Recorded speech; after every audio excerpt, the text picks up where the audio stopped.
Glitch the guarantee. E&E. With your boy shit. Glitch, nigga. Shit, I'm about to flood the streets like when the levees break. Criminal minds, my Garcia can navigate. Flowing while I'm blowing this gas. Nigga, no brakes. Niggas not seeing me ever. I mean, no dates. Fuck around and end up gone. You get in this place. E&E, the shit that I claim. You dealing with grace. Took over the game by storm like Rain's mixtape. Thankfully, I've been up in smoke like my mixtape. Counting cheddar shit, I'm about to make a grilled cheese. Niggas be faker than bad bitches with good weeds. On my John Wick shit like Keanu Reeves. Replacements won't be enough, you need the whole team. I've been a G since I could finish my ABCs. Kept it a buck so real niggas look up to me. This butcher boy shit get crazy. When it's sick of me, I'm coughing out these dope bars till they sick of me. Can't get rid of me, still can't find a remedy. Still blowing palmers, infill cups of Hennessy. E&E, we own our shit independently. When I go out on a limb, I take extremities. I can see right through on transparency. Heard they self-esteem low, insecurities. Now or never like glitch the guarantee. What's the recipe? King L's Reflection 3. All these chapters in my life, you can turn a page. Books can't tell you my story, gotta live a day. Glitch got my back, yeah, you can copy that. Man, we control the seat, you can copy that. Leave your whole state red like Republicans. Putting fire on the track, now it's bubbling. Butcher boys, E&E, you in trouble, kid. At first 100 mil, you can double it. Let's go, let's go. All the hustlers getting money, let it show. Let it show. Automatic nigga, how we get the dough. Get the dough. If it ain't paper, then we probably gotta go. Gotta go. Butcher boy shit, nigga, let's go. Let's go. All the hustlers getting money, let it show. Let it show. It's automatic nigga, how we get the dough. Get the dough. If it ain't paper, then we probably gotta go. Gotta go. Butcher boy shit, nigga, let's go. Blow sick, corona, jealous in the motherfucker. Can't even take a step, that's how far I trust you. This black boy turned to shining king under pressure. West side fat jacks, I took more to measure. Shave the extras, that's business, starter fees. Street blues, what I talk, royal blood flowing free. Power on my mind, knows the gang is kind. Read between the lines, it was in my eye. If they ain't got real lines, it ain't hard to spot a counterfeit. Undefeated, ultra real, Fern Gully Mountain shit. Couple hot shots, turn on the frozen margaritas. Even better when it's served with some flawless features. Next year they gotta pay for these flawless features. Flawless victories from the flaws that they teach us. Now my flow imitate how I board the plane non-stop. The little J gon' take over with my time side. Yeah, I get right to it. My nigga, we beg your pardon. We putting niggas back in boxes. Yeah, they be harder. My flow be retarded. Sick, I need hella help. My groove came back. This must be how Stella felt. We just started kicking it like a yellow belt. We all made it to the pros. This is how LaMelo felt. You better yell out help. Here comes the double team. You catch me in the spot, then you know that the boy is clean. The Louis V look mean with the magazine. So if you try it, you get shot. No vaccine. If you asleep before I came, then I'm the caffeine. I pull the jokers out the deck. Yeah, there ain't no laughing. In CEO fashion, we sticking to the business. Wouldn't even let a vegan knock me off my chick. Something about the VVS when the sun is hitting. Shit be flashing like the lights when you getting Let's go, let's go. All the hustlers getting money, let it show. Let it show. It's automatic, nigga, how we get the dough. Get the dough. If it ain't paper, then we probably gotta go. Gotta go. Put your boy shit, nigga, let's go. Let's go. All the hustlers getting money, let it show. Let it show. It's automatic, nigga, how we get the dough. Get the dough. If it ain't paper, then we probably gotta go. Gotta go. Put your boy shit, nigga, let's go. What up, what up, what up? We ride bike early in the day. Gonna get this show out the way. Smash that like button, click on the bell, subscribe to the page, turn yourself an engineer. Glitch the guarantee. E&E. The plot just thickens with this guy, Umar, and his daughter. This there. You know, Cynthia G, Synthetic G platform. Put your boy shit. The Bastards, man. Lost and Glitch. Ah, man, it's different shit. So, man, tap in, welcome. Smash that like button, click on the bell, subscribe to the page, turn yourself an engineer. Let's go. This is Boogie Major. We on the rise now. Middle fingers in the sky now.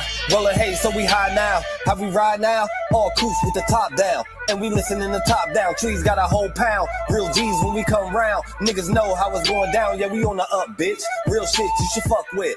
E&E, throw it up shit. And we stay ballin', like we sponsored by Sporting. Ball looking for the fall-in, soldiers all fall in. And we go all in, while we listening to all in. While you all talking, we smoking and coughing. Till we land in the coffin, glitching, nauseous. Yeah, stepping out office. Yeah, it is that bullshit. Killing in vain is vanity. Yeah. Do it again, it's insanity. Yeah. Nauseous a real vigilante. Sick. Killing these kids is plan B. Sick. Hood is too hot with an antifreeze. Yeah. Blowing on leaves in these planted trees. Okay. Don't break the code, this family. Okay. We cutting off legs like amputees. My flow was classic, antique. Yeah. Freaking the beat is it Japanese. Yeah. Ever our cook is a masterpiece. Yeah. When money talkers, we Guapanese. Okay. Fire and flame mixed with gasoline. Sick. Passing my sons, that's a legacy. Sick. Study the gang, how they testing me. Yeah. They dropped the ball, man, that's incomplete. Beat them so bad, make them retreat. Yeah. All of these gems you can retweet. Yeah. Play with your boys on repeat. You pay the price with your receipt. Yeah. Below $1 million, flipping it. Everyday noise get sickening. Trying to flip bills to trillions. Turning these good girls to villains. Lyrics is sick. Butcher shit. Any clip what we represent. Put it on wax like a candlestick. We moving units and measurements. Cooking it up in the lab. We just performing experiments.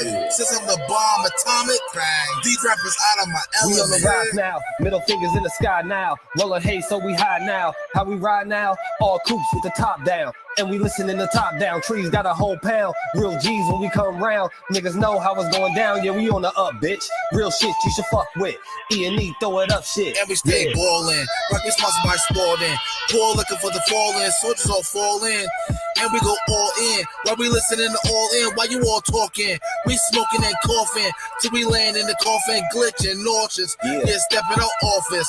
Yeah, it is that bullshit. Glitch, nigga, perfected my flow. If I'm on the track, then you know it's a go. The guarantee, nigga, and I guarantee treat the gas like the Clippers. You know I'm a choke. Only exotic when blowing the smoke. No one ahead of me. I got the recipe. Do this shit easily. This is my destiny. Sick throwing lobs. I'm dunking on everything. Niggas is sick and I got the remedy. What I prescribe is extra artillery. Get in my zone and start going berserk. I'm feeling like Clay when he went off a 60. With the bullshit, swear to God you can miss me. Best friends with the money. Aaliyah and Missy. I come from the bottom. To try me is risky. Throwing this K like that bitch is a frisbee. Real talk.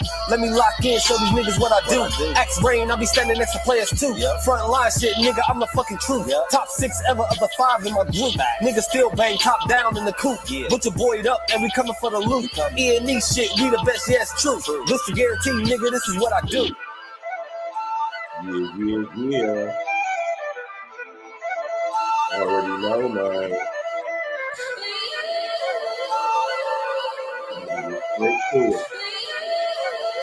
Come on, let's do it. And you know we're gonna do it like we used to it, man. Yeah. What up? It's your brother and your brother, Virgil Berry, aka Stacks with the Facts. And we here, man.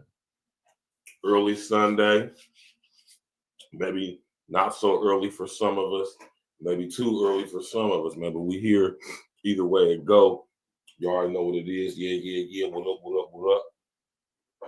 It's your brother and your brother, Virgil Berry, aka Stacks with the Facts. And we here, man, to have a conversation. Smash that like button, click on the bell, subscribe to the page, man. Just when you think this whole situation with Umar and his daughter is starting to die down, you realize that it's just catching up. Or should I say speeding up? You know what I'm talking about? And like we were discussing the other day, man, like this is just a terrible situation for anybody to be in, especially when you're a public figure. But hey, man, you know, right? Hey, man, when you got footage like what I'm about to show out here out about you, man, I mean, what more can you say? You know what I'm talking about? And of course, I'm rolling up, so I'm about to uncam for a second. But you know we're going to cam back up because that's what we do over here. Right? Right. And I understand why the term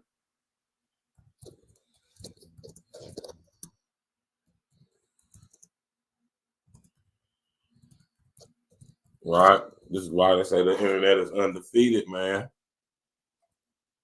You feel me? You know, you gotta watch what you're saying.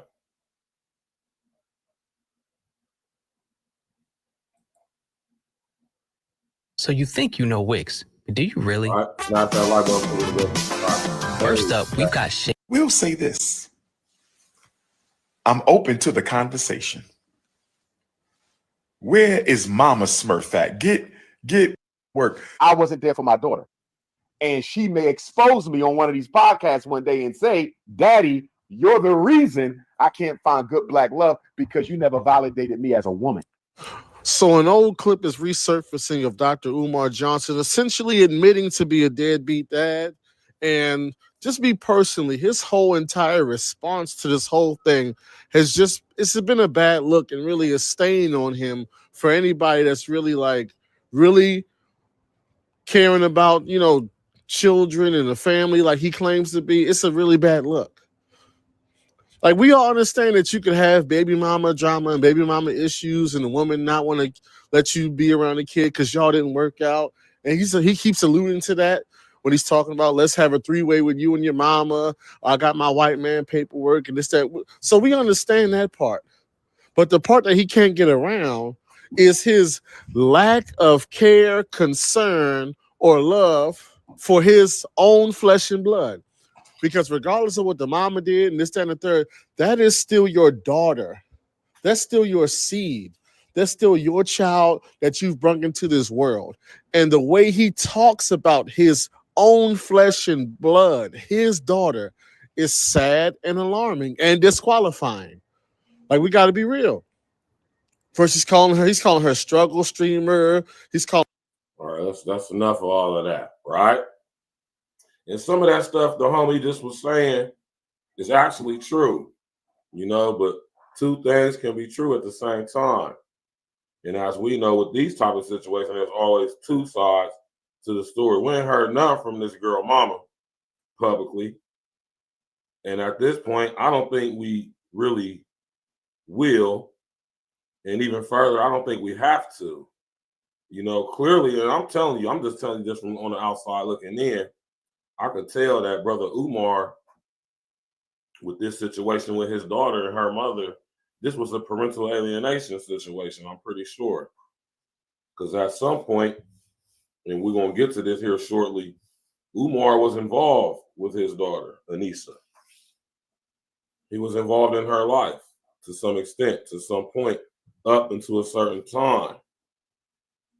She says, as we will hear in this Cynthia G interview, that he left her when she was around 10 is when he stopped being so involved in her life. So, at some point he was there, and he was there on a constant basis for 10 years. Something happened. What possibly could have happened, right? And I'm just saying, when you hear Anissa talks, like I said, I haven't even met her mother, ain't heard no commentary from her mother, but she sounds like her mother is speaking through her. And we're going to see when we get to this Cynthia G interview, and not only how young-minded Anissa actually still is at the age of 22, but we can also see that being around her mother for the past, 10 years, 12 years, has kind of, set her back a bit, as far as functioning as an adult, because you can tell that there's some things missing as far as, with a 22-year-old, she doesn't really have the ability to articulate herself. She's very whimsical, if you would, in how she explains things. She's not very socially equipped. Like, she's not a good listener. At all. And that's a reflection of your parenting at some point, even at the age of 22. Her comprehension isn't all the way there. You know, she repeats things a lot, which I understand is okay to do when you want to just make sure you understand what somebody is saying. But at the same time, when you do that to every single person you talk to, that let me know it's a little something more there. Let me know there's a comprehension thing going on there, right?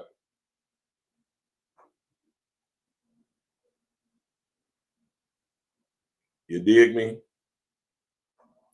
So, you know, man, this is not, when I'm covering this situation, I have a dog in the fight because I can relate to the situation to some extent, you know what I'm saying, with the parental alienation and all of that.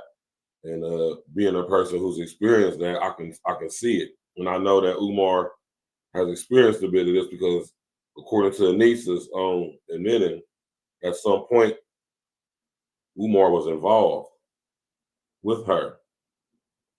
And at the point that him and her mother relationship began to fade, right? That's when their relationship probably began to fade. So, am I saying that mean that Umar wasn't a deadbeat? No, I'm not saying that. That has to remain to be seen or heard or told or whatever, right? But what I can surmise from the situation is that to some extent, Umar was involved to where it was cordial and mutual between them.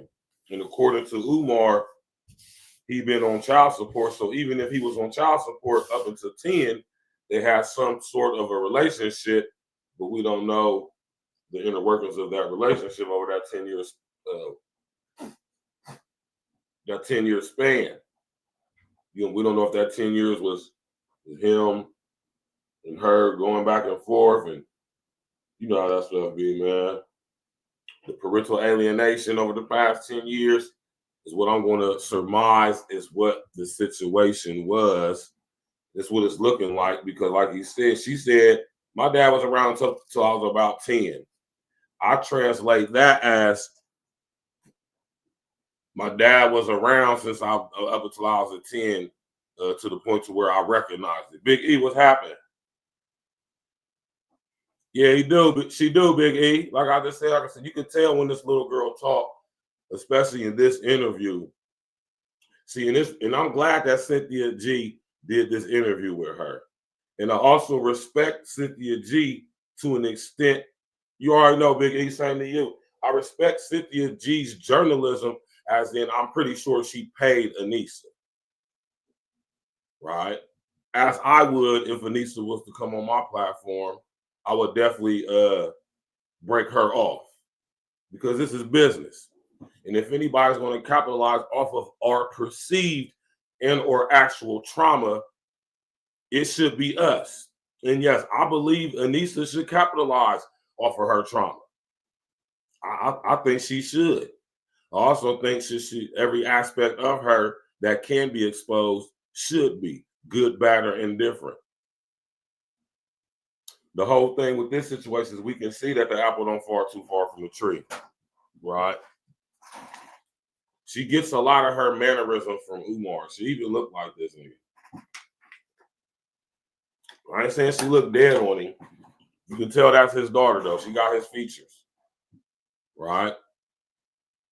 So she goes on Synthetic G's show where she just continues to crap all over this nigga Umar. Oh, my God. Yes, Anisha, you are bashing your father. You are severely criticizing your father in public. That is equal to bashing. It is literally the definition or a definition of bashing, to severely criticize. And that is exactly what you are doing, young lady. Now, whether you want to admit that or not is something different. But it is what it is. And ain't nothing wrong with that. I don't think there's anything wrong with severe criticism. Some of us deserve severe criticism. Some of us need severe criticism. I love and appreciate severe criticism because I ain't got it all figured out. I might be doing something that I don't even realize that I'm doing. And one of y'all or some of y'all can see it. And if 3 or more people tell you the same thing about yourself, Mind you, if these 3 people don't even know you, and I mean these would be 3 people that's coming from, like, let's say, your social media audience. If you get 3 people telling you the exact same thing about you that they notice that you don't notice or haven't noticed, 9 times out of 10, it's something that you're doing. And you should pay attention to that. And as a content creator, journalist, I take heed to my subscribers. I take heed to my audience. I get emails from y'all. And what applies, I apply. What don't, go out the damn window. Right? See, I actually care about some of y'all's opinions. I definitely care about the opinions of those who support me. I don't give a damn about the opinions of people who do not. Right? Because if you support, that means you appreciate what I do. That means you have a dog in the fight, which means I should take consideration of what you're saying, as in critiquing me. And I appreciate the honesty. Y'all that do send me emails and, you know, hold me accountable, say, Verse, when you said this, you know, that wasn't all the way accurate. I appreciate that stuff, y'all. Y'all see, I apply. You know, I'm not the end all be all. I don't know everything. Some of y'all are just as, if not infinitely more intelligent than me. And I accept all criticism and feedback. I appreciate it. Because I'm a true, proper journalist. Right? And when it comes to this situation, man, Umar, man, it's just not a good look for you, brother. Look in the eyes of that brother, man. Do them look like the eyes of a man who's confident in himself and what he says and what he believes in? Or does them look like the eyes of a man who's out here to get a scam when his plan fall to the land? You dig?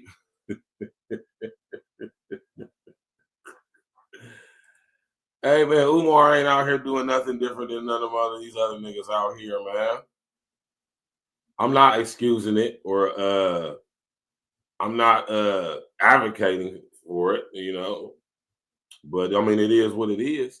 But eventually, and see, this is the thing with situations like this. This is why it always pays to just be who you are and be genuine as possible. See, you notice I added be genuine as possible, because you could be who you are, but who you are may not be, or should I say what you are, may not be genuine. Some of you niggas is fuck niggas, man. Some of you niggas is intelligent dummies, and Umar falls in that category. I myself have fallen in that category before. Be a smart ass dummy. And that's what Umar is. And how I can know it, because I've had this before myself, and I can see in myself what was pointed out to me and what I ignored in Umar. He's a smart dummy.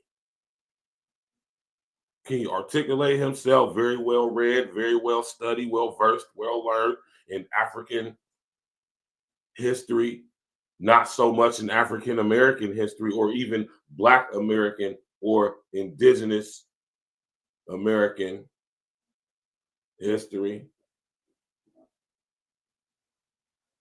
But where he's smart, he's smart. But where he's stupid as fuck. Right? And I avoid that. I don't speak on the things I don't know about. Things I don't know about, I either go to people who do, or I'll find out for myself and won't speak on it until I'm able to do so intelligent. I'm not that type of guy. I don't have to be the smartest guy in the world. Right? I don't, you know, I'm not the King Kong consciousness. I'm not the Messiah. There's only one Messiah, or should I say? Let's just say I'm a Messiah. I'm not the Messiah. How about that? You understand what I just did right there? I'm not the Messiah, but I'm a Messiah. You understand? And my, if you would, I ain't gonna say humble because I don't like that word. My meekness that I display and that I have, that's what keeps me grounded.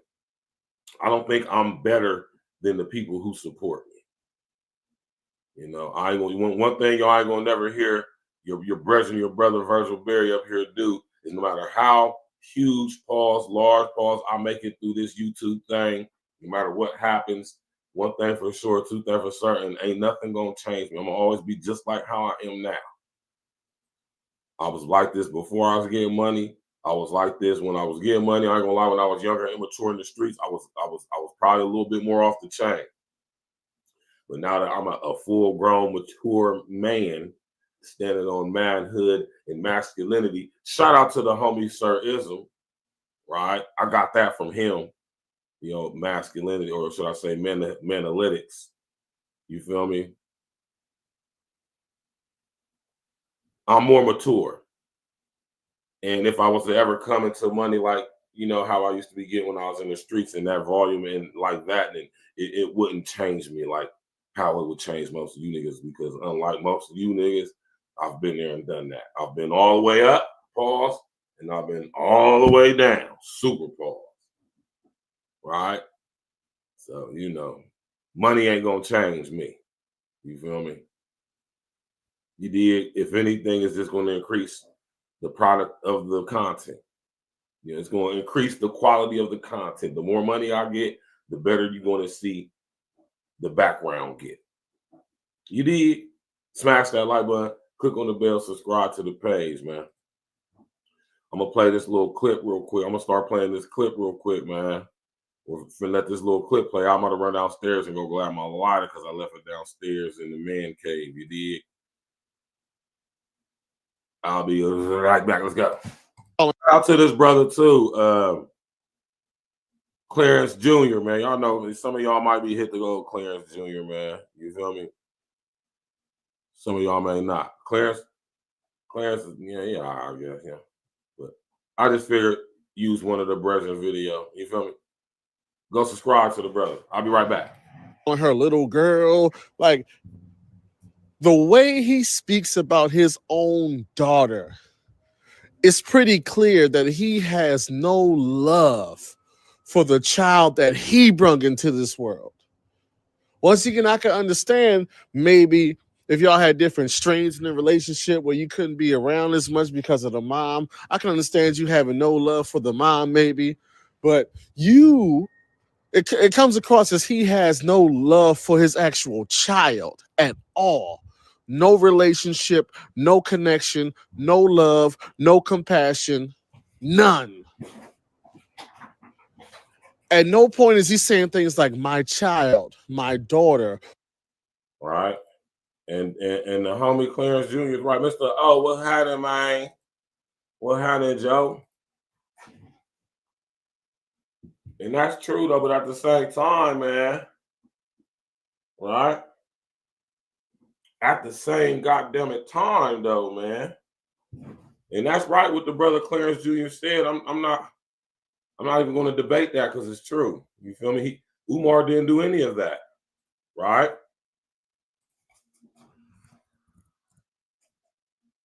He didn't do any of that.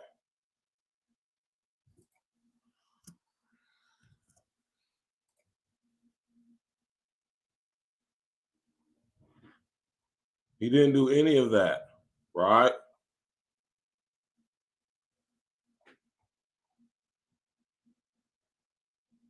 He didn't do any of that.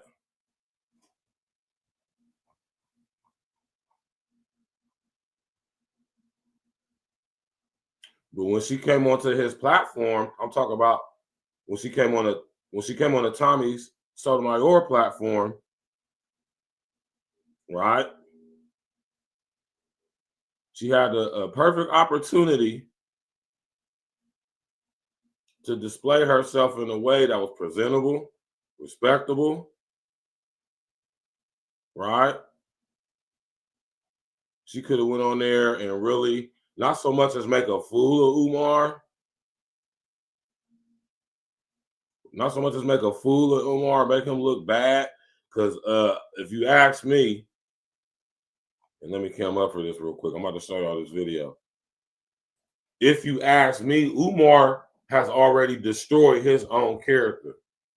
But like most of these goofy dudes on YouTube, y'all will support these dudes regardless. When they show you right in their face that they fuck niggas, they scamming ass niggas, they bitch ass niggas, they baby daddy ass, not taking care of their kids ass niggas. lying ass niggas, y'all still support them. So I mean, there's no need for me to get on here, or anybody for that matter, to get on here and try to lambast him. This little girl ain't exposing nothing about Umar that's just so breathtaking and jaw-dropping to where we like, oh, nah, we're going to cancel Umar. Like, y'all ain't about to cancel Umar. Some of y'all don't want that school to be built.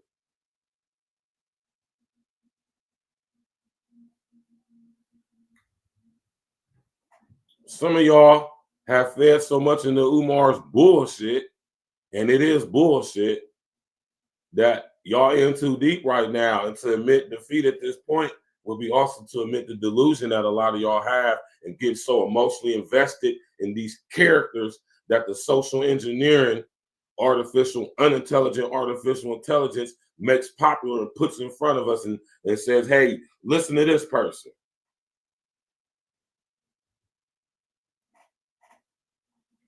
Right?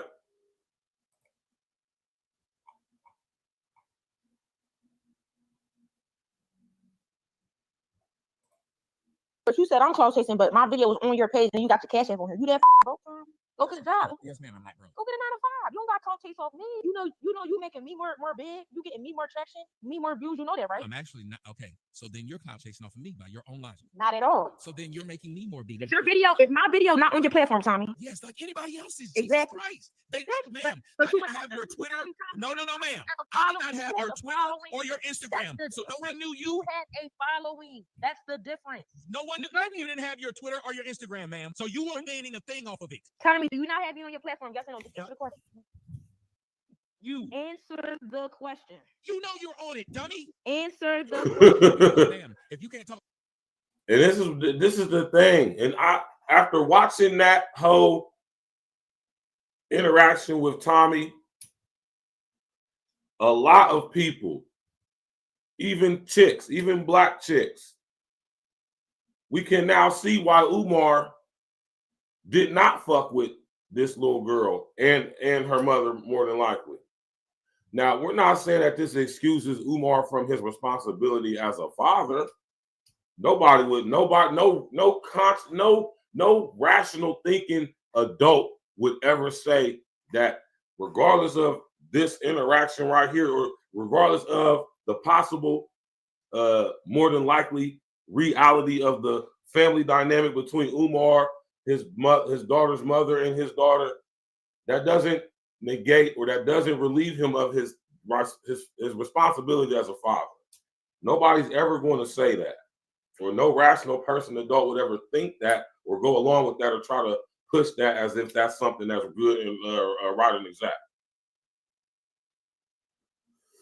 What we are saying is that I understand, and trust me, as a person who's been through similar things to an extent, I get it. After meeting these kids, talking to these kids, and then meeting their mamas, whether it's a little boy or a little girl,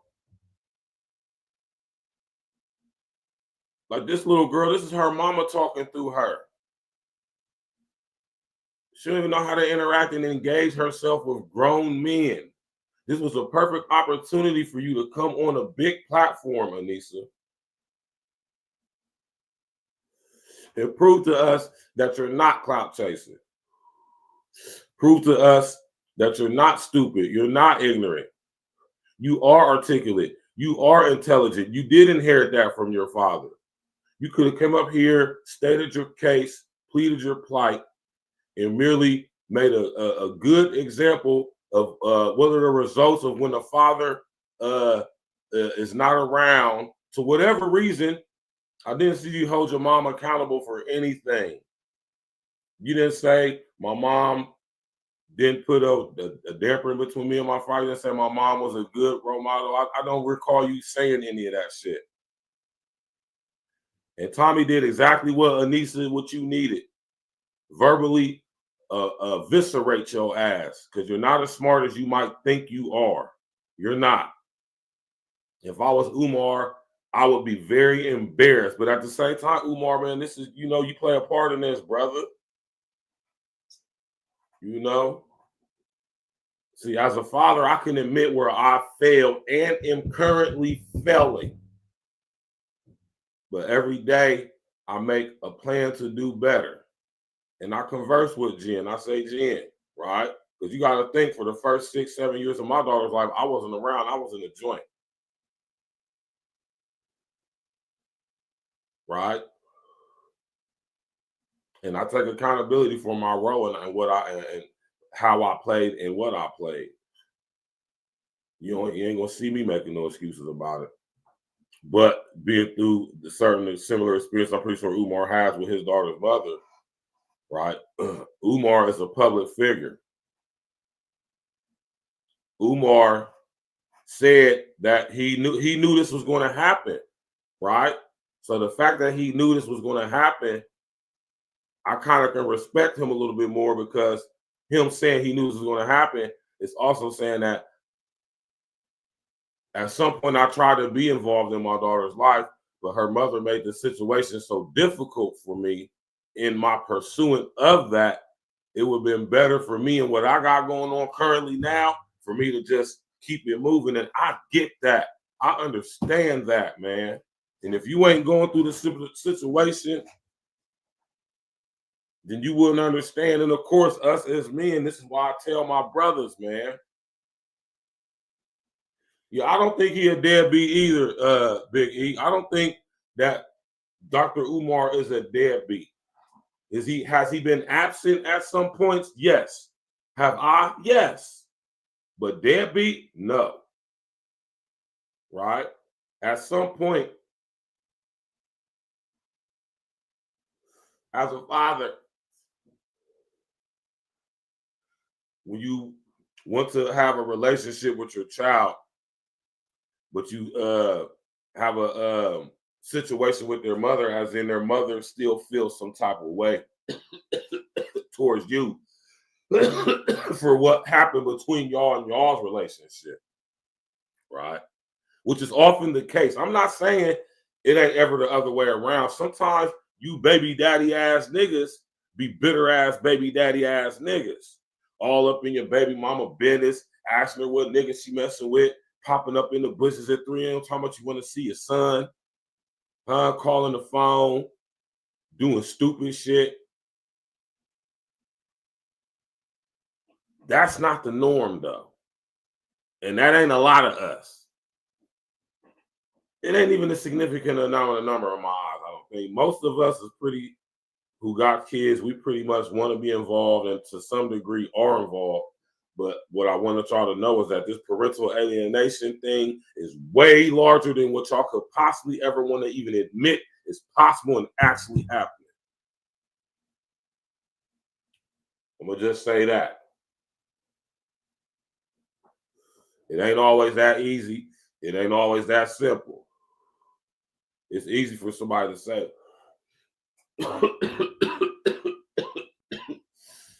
say you got to do this, you should be doing that. Nah, it don't be like that. And everybody's situation is different. And I can tell in this situation that Umar has experienced a parental alienation. But I can also tell in this situation, there's been some lacking on Umar's side as well. Right? But I can understand as a father how you would get to the point of when you try to be involved, you know what I'm saying, you make time to spend with your daughter, your son, you go pick up the little boy, little girl, all of a sudden they got something else to do. They got other niggas or other bras around your son or your daughter. They in 2 different households, 2 different environments. You know what I'm saying? If your baby mama got a nigga in her ear, if your baby dad got a chick in his ear, right? If they got children with other people or a child with other people, now you got somebody with influence in your situation, in your dynamic on both sides, whether you the baby mama or you the baby daddy. More so for the baby daddy, though. Right? Shit can get crazy, man. Trust me, I know from personal experience. Right? You got one of them baby mamas who say stuff to your kid like you don't have to listen to your father. You don't have to answer to the phone for your father. If you don't want to go, you don't have to go.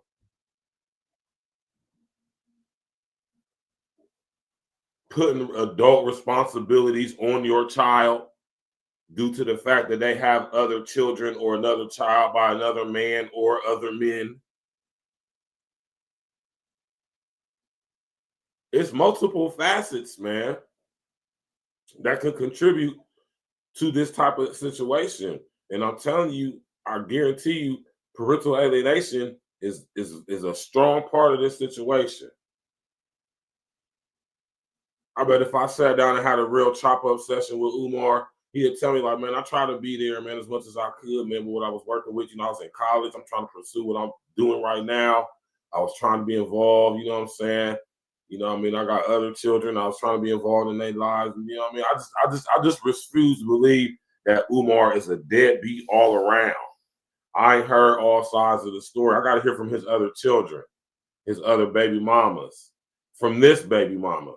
It seems like the baby mama of this chick, Anissa, is talking vicariously through her, as if she is channeling her.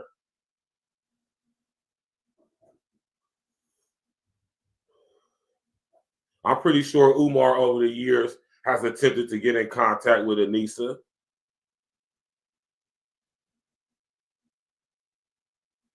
I mean, she had his number to show us the damn text messages, so clearly they've been in contact prior.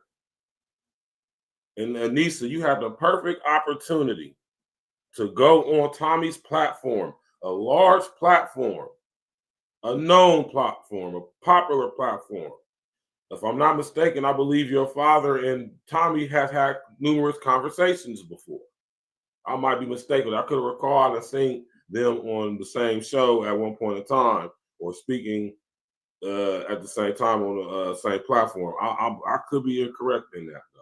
Maybe I'm just making that up on my mind, but I'm almost positive I've seen or heard about that. Right?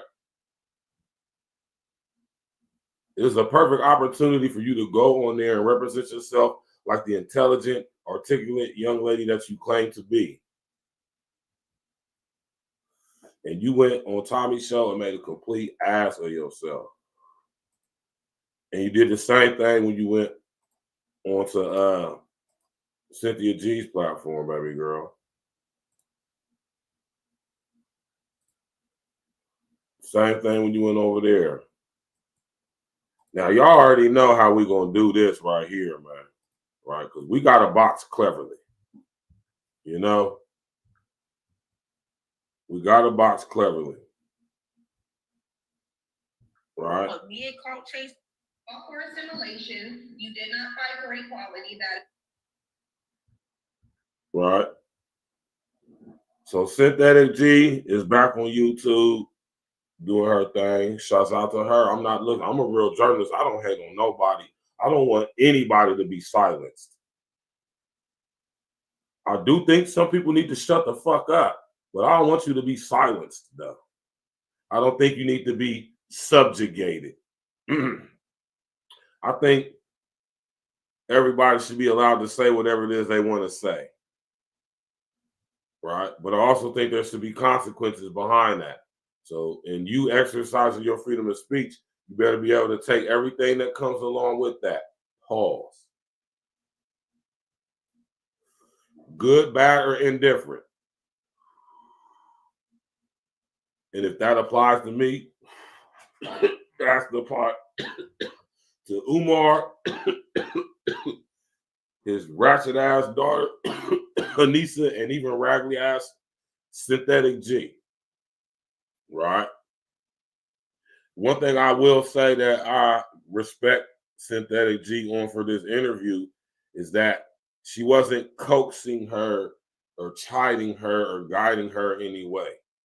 She just was asking her questions, very good questions, might I add, and she let Anissa do her. She didn't try to like steer her in a certain path.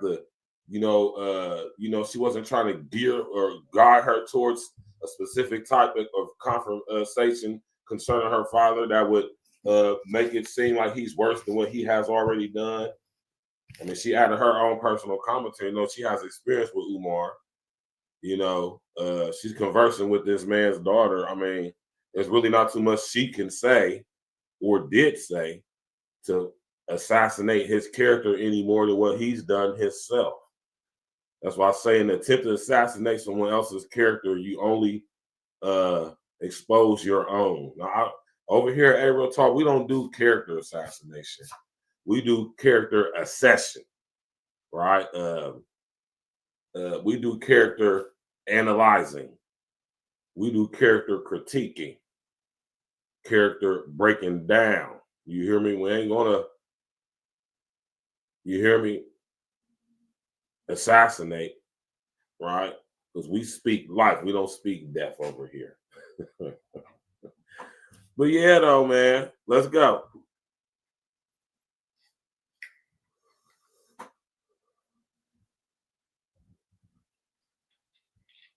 Hour and 55 minutes.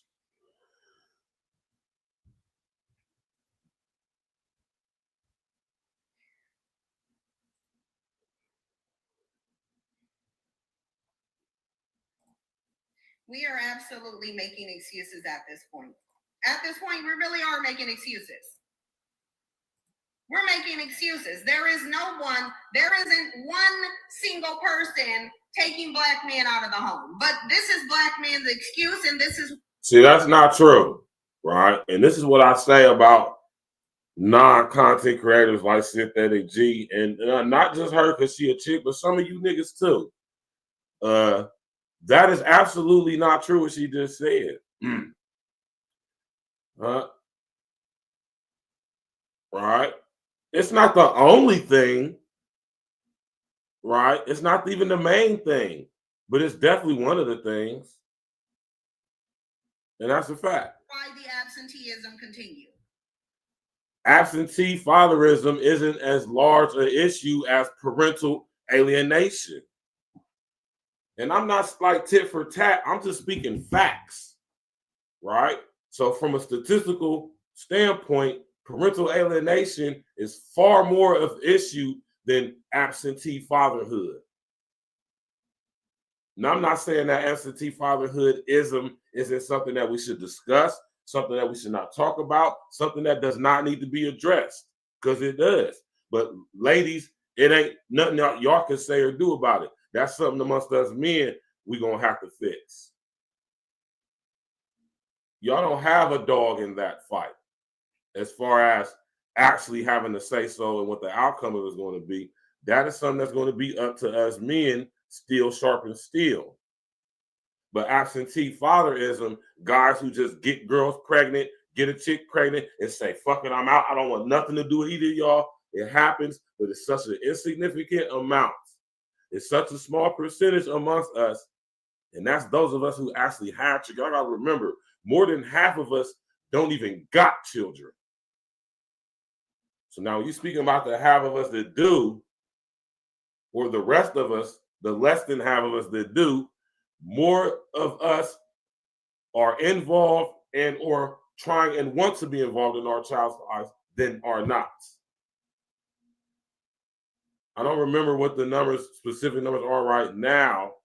The last time I checked, man, the absentee fathers percentage rate among specifically Black American men was less than 8%. It could be something different now. I didn't check the numbers because that's not what the show is about.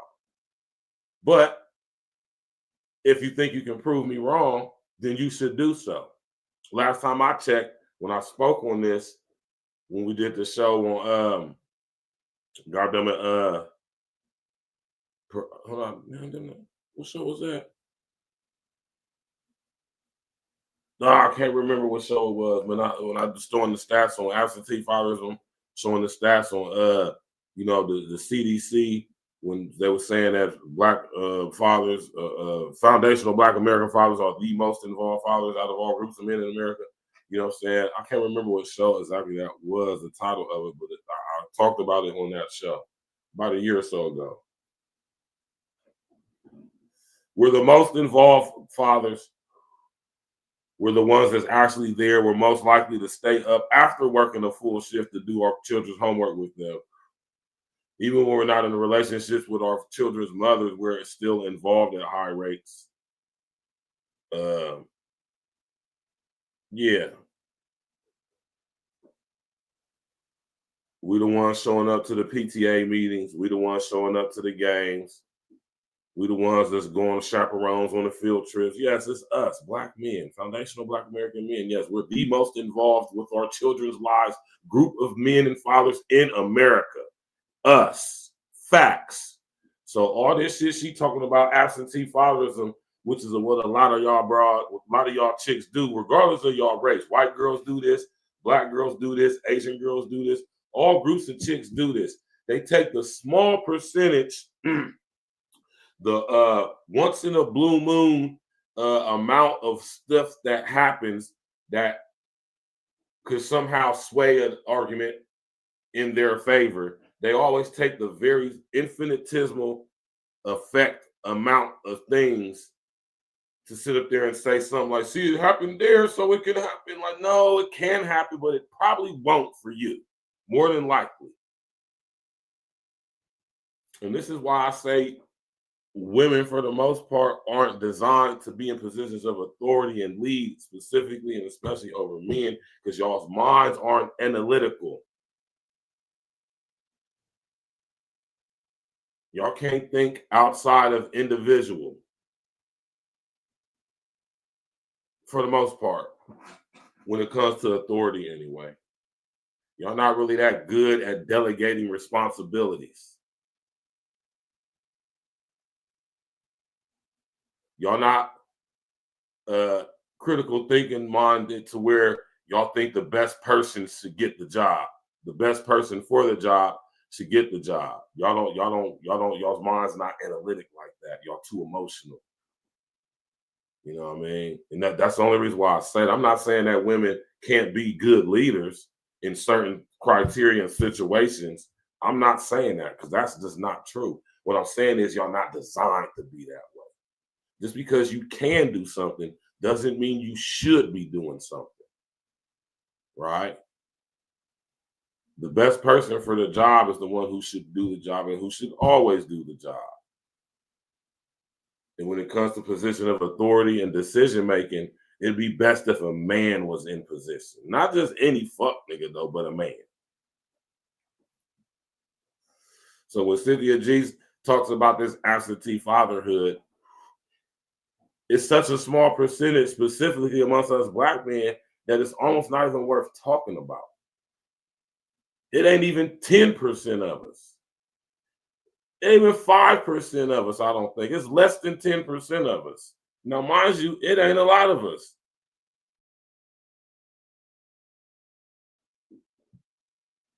Detroit 313, what happened, man? Where you been, why? Where you been, why? Y'all know I'm gonna open up this panel up shortly. Let's listen to more of this synthetic. This is why generation after generation of Black women suffer the same fate as the women before them, and this fate is being trapped in the oppression of single motherhood. Single motherhood is oppression, and it is purposeful. That's what's up, man. I like to hear my brother's busy, man. I like to hear my brother. If you're busy, that means you're doing something, because I would like to think anybody that tap in with me, you done reached a certain age and status in your life to where you're just not doing certain things, but you're doing certain things and it's working out for you, which is why you ain't around as much. You did.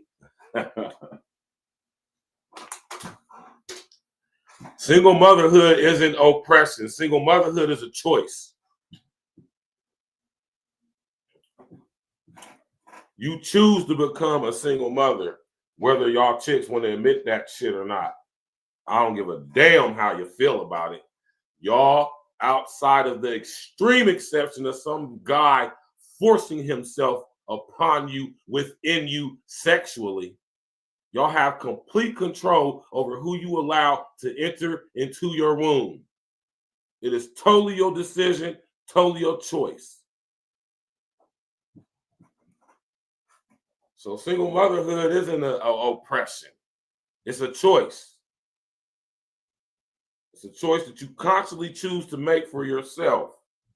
when you decide to not require a man make you his wife with some form of commitment before you give him the greatest honor any woman could ever give any man.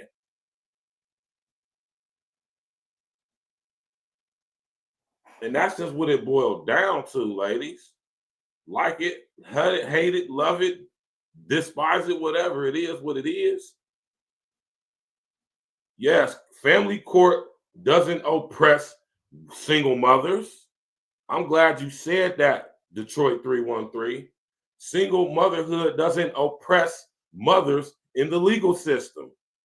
It oppresses fathers. And crazy enough, it oppresses men who aren't even the fathers of a lot of these children. 30+% of men aren't the fathers of children that they signed them birth certificates on. Now, what's the percentage of absentee fathers amongst foundational Black American men? Who can get those stats real quick? As of, let's go no further back than 2020.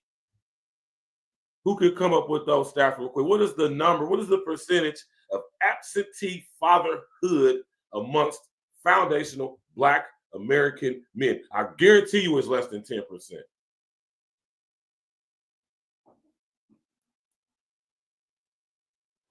It's definitely below 20%. It ain't nowhere near 30%.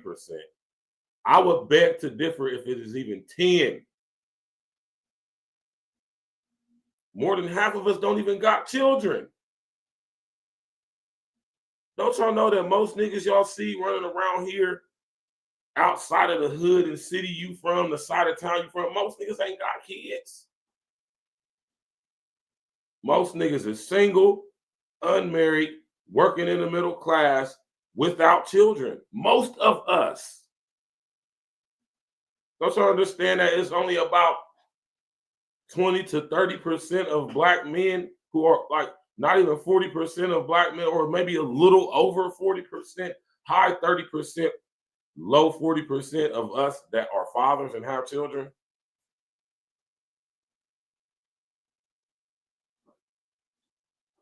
That's why I say when it comes to these actual numbers, y'all, man, I don't think a lot of y'all understand how that correlates.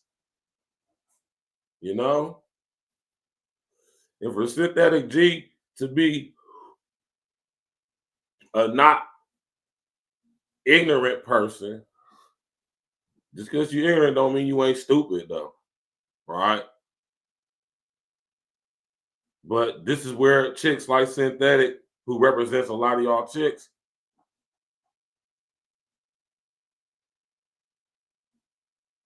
exactly. That's a CDC study, Detroit 313. Right? 40% of fathers, right?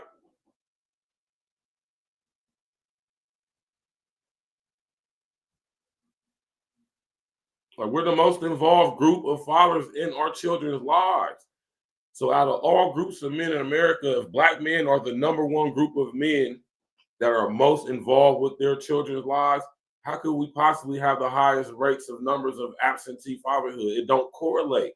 And this is what I be telling y'all, man. Y'all got to get out y'all's feelings. Stop putting y'all's emotional investment in these UMARs and these synthetic Gs, man. Most of them is scamming.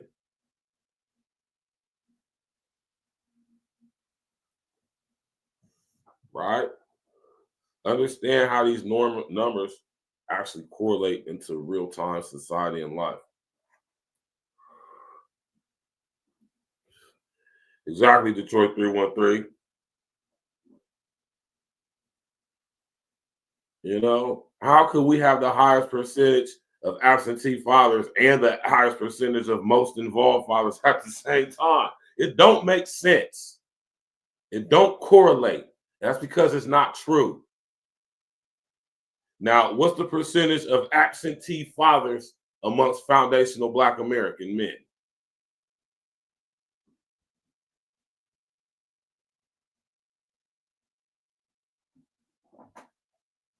Oppression that Black men are subjecting Black women to.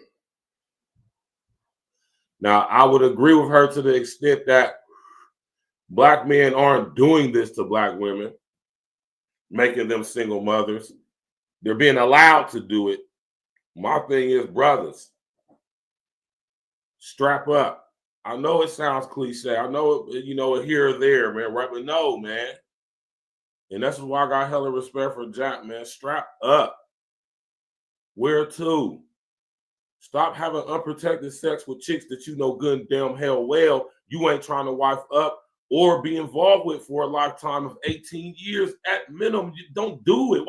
Just don't do it. It ain't worth it. Ain't none of these bras boxed that good. Trust me, I done had my fair share.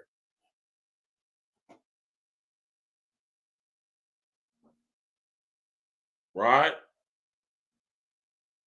Let me tell y'all what make a chick have some good box. Right? Because you can have a chick with the coldest body, thick, snatched waist, look good, body on point, and the box is just trash. Trash. You ever had that? Some of you niggas don't know what I'm talking about. Lots of you niggas don't know what I'm talking about. But for those who know what I'm talking about, y'all know what I'm talking about. See, what makes you have good box, is how we feel about you, and or maybe sometimes only how attractive we find you. And let me tell y'all something. What we find attractive about you most may not necessarily be how you look. Right? That's just a little bit of game for y'all right there, y'all silly ass, some of y'all bras, man. Right? But man, Umar, man, this is a bad look for you, man. It really is, bro. It don't make you look no worse than what us real ones already said. But goddamn, it definitely ain't a good look for you, man. It ain't helping you in any way. They have a history of doing this, and they're still doing it because it's easy to walk out on your family. It's easy to walk out on some children than it is to engage in the burden, the responsibility of raising them. And this is why I say the hypocrisy when it comes to somebody like Synthetic G, because who has the highest abortion rates amongst all women? Understand how the numbers are correlate, because I'm gonna keep it funky with y'all. Actually, white women have more abortions than black women, as a whole, but per capita, it's black women. Y'all got to understand how and why the numbers correlate in the way they do.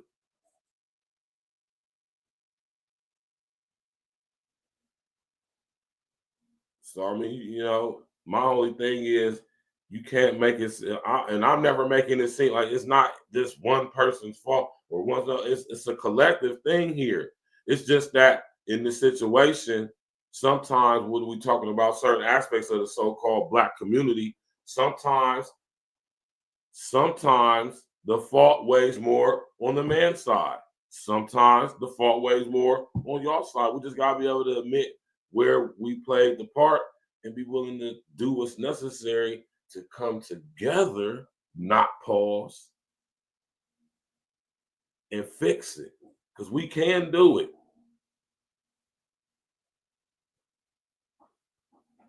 I don't want us to do it. Y'all see what happened when us black folks actually get on one accord with each other? Why do you think they keep perpetuating this division any way they can? But we got to talk about it. We absolutely must talk about it. It's difficult to raise children. And instead of black men just admit that, one, we're too immature to be fathers. Number two, it's difficult being a father. Number three, we don't even know how to be a father because we've never had a father. Even growing up ourselves, we didn't even have our fathers. There is a generational cycle being perpetuated here, and rather than help to break that cycle, rather than help to actually create stable black families, rather than actually work towards doing the right thing in the community, being different than the status quo, taking another road, Umar Johnson has decided to engage in the exact same behavior and pretend as if he's not doing it. Hey,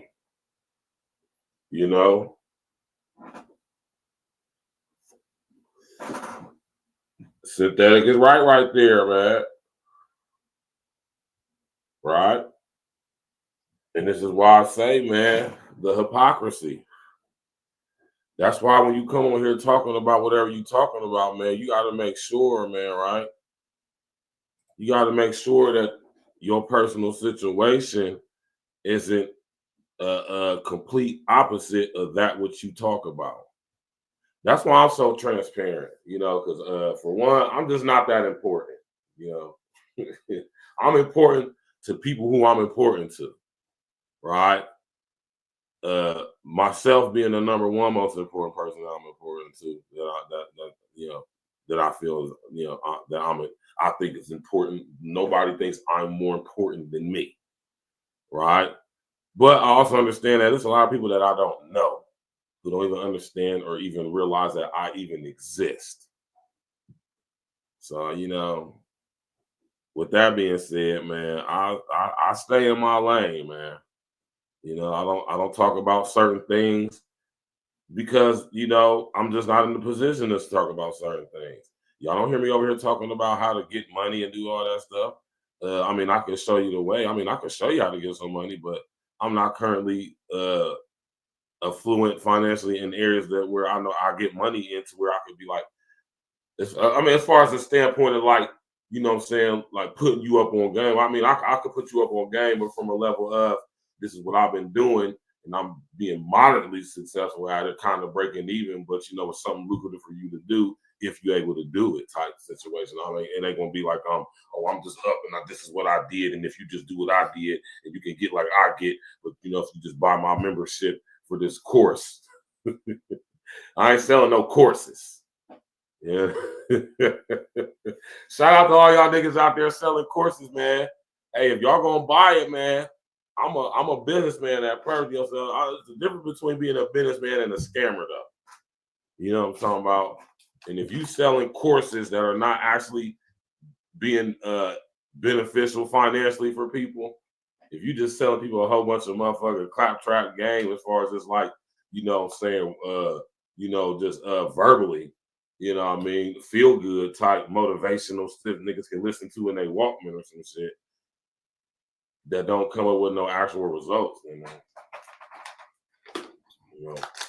Sometimes everybody ain't lazy. Sometimes you niggas is just selling make-believe game. Just sound good. And y'all be buying it too, man. So that's saying as subscribers, as listeners, followers, supporters, fans, whatever y'all want to call yourself, whatever you want to be known as, y'all got to hold yourself to a higher standard too. You got to get yourself together, man. A lot of people, a lot of us who are subscribers and listeners to other content creators, because I'm a content creator who listens to other content creators. That's what I do, man. You feel me? And as a content creator, you gotta do what you gotta do, and as a subscriber, listener, supporter, you gotta do what you gotta do as well too. And this is why I say don't be getting emotionally attached to these content creators. Don't get emotionally attached to us so fast. None of us are above or beyond reproach. None of us are above or beyond scrutiny. And ain't none of us better or worse than any of y'all. And vice versa. Right? Now, we might be more affluent, efficient in certain aspects and areas, like say our professions or whatever it is we do. But I mean, you know, we all here on YouTube for the same purpose at the end of the day, right? Trying to get some money. And there's money to be got. Billions and trillions of dollars to be got. So ain't no need to be acting on some hoe ass shit. Right? And this is why I respect Cynthia G for this interview, because I'm pretty sure she paid Anissa to come on her platform because she realizes it's going to generate some financial revenue for her. And if you're a proper business person and a proper journalist, you're going to compensate those who come on your show, especially if you know you're going to monetarily capitalize off of it. you owe. It's only right that that person get a cut, right? If the reason why your show is about to do numbers is because of them. Just like as a supporter, as a watcher, listener, fan,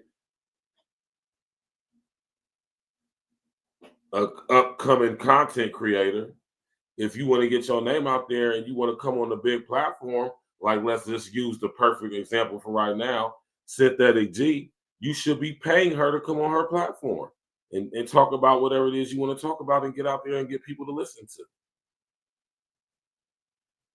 Just like you should be supporting your content creators that you watch and listen and like and agree with and believe in. You should be supporting them financially. Yes, you should, because this is business. And a lot of y'all really don't understand that on YouTube. A lot of y'all think that YouTube is for fun. And it can be. And it should be. But it's also a business. Understand your fun that you think you're having on whatever way you're having it. Understand that the big wigs of YouTube is monetizing that and capitalizing off of that. And we ain't all getting the cut of it. Maybe we all don't deserve a cut of it. Maybe some of us should just have fun and lead a business to those of us who take care and handle business. How about that? I think that's good. And what he does is he will wrap it in calling you queens.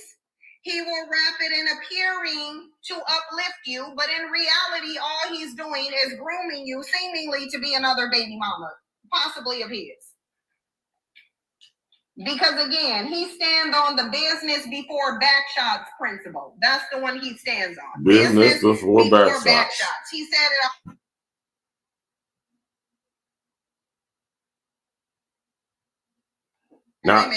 Now she about to play. We about to listen to a little bit of when he was over there on that show with her and the Transformer over there on Fox Soul about a year or so ago.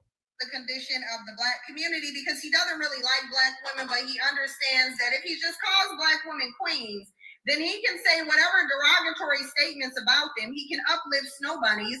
He can switch up his narrative all he wants to, but he's still calling you queens. So let's go over yet another contradictory moment of Black. And this is why I be telling y'all, stop calling these chicks queens. None of these chicks are queens. None of them.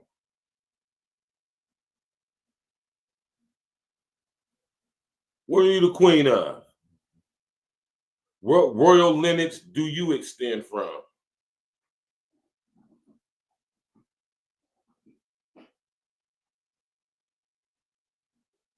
What sangria you got running through your veins?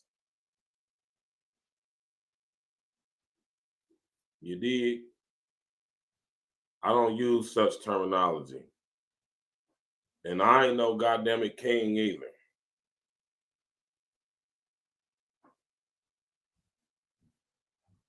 I quickly, abruptly correct a chick if and when she ever addresses me as king.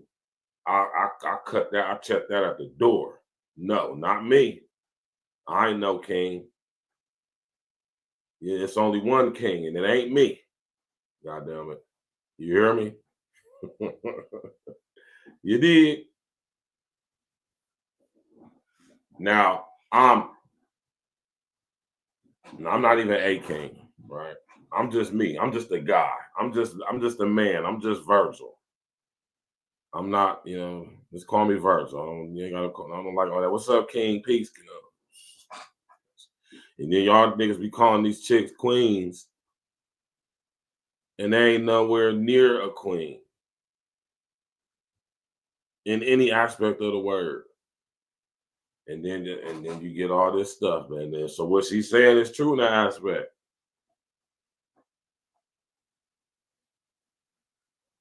Queen. Fuck out of here, man. Most of y'all ain't nowhere near no damn queen. And most of us ain't nowhere near no damn king. All right? One yourself, man. You did. Umar Johnson, as he blames Black women, not the system, for the issues in the community on the same panel that he blamed the system. Let's listen to it. Well, I do not endorse any kind of a second-class citizenship role for Black women.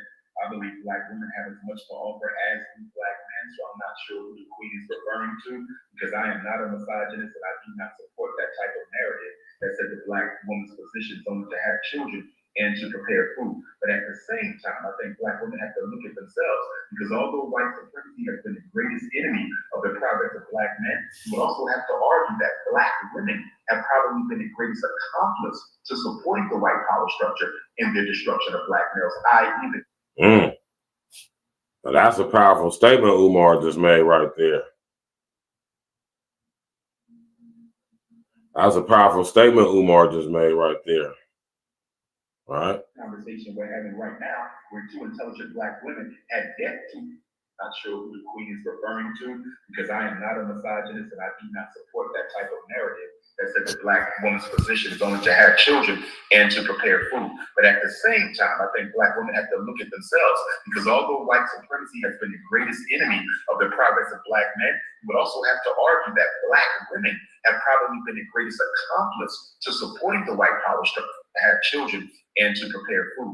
But at the same time, so when we come back, structure in their destruction. So have to look at themselves, because although white supremacy has been the greatest enemy of the progress of Black men, you would also have to argue that Black women have probably been the greatest accomplice to supporting the white power structure in their destruction of Black males, i.e. the conversation we're having right now. So what y'all got to say about that? We can't always be looking at this as this is you did this, I did that, you did not, man. I get that aspect of it, but man, when it comes to having conversations like this that need to be had, the point is being honest. And that's the reason why the whole ideology of it being a back and forth is being perpetuated, because nobody wants to be honest. What's the point of having a conversation about a sensitive issue if you're not going to be honest about the issues involved with this situation? You got to be honest, man. You got to be keeping it 1,000, right?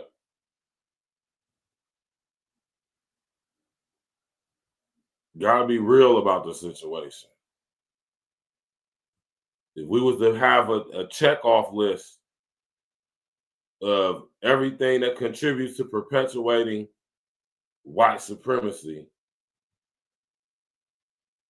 and we put up different groups of people, the men and the women, Black, African Americans, whatever you want to call us, Latinos, Asians, whatever. In every category, the women are going to be the ones who perpetuate these ideologies more than the men, naturally. And this is how I know a lot of y'all just allow yourselves to get caught up in this whole race thing. And although there are some very racist people who are in positions of power, when it comes to positions of power, racism ceases to exist to an extent. It's more like bloodline. It's more about business. Because if you think the very wealthy, rich, powerful Black people of this world care about our Black asses, you're wrong.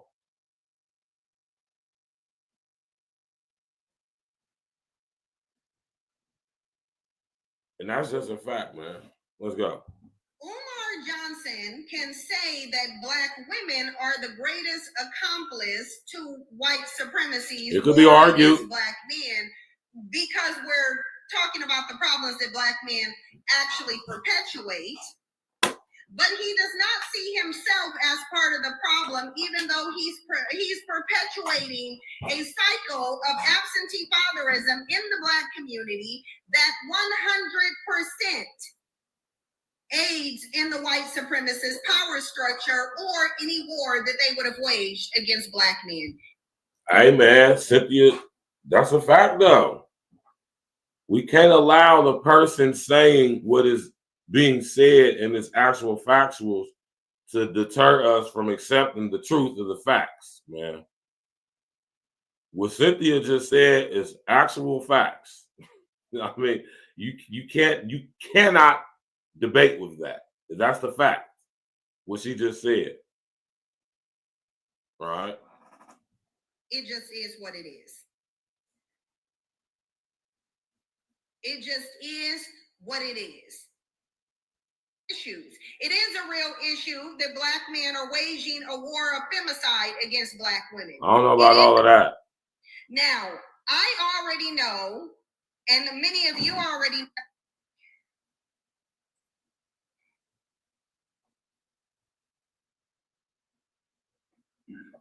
the progress of Black men, you would also have to argue that Black women have probably been the greatest accomplice to supporting the white power structure in the destruction of Black males, i.e. the conversation we're having right now.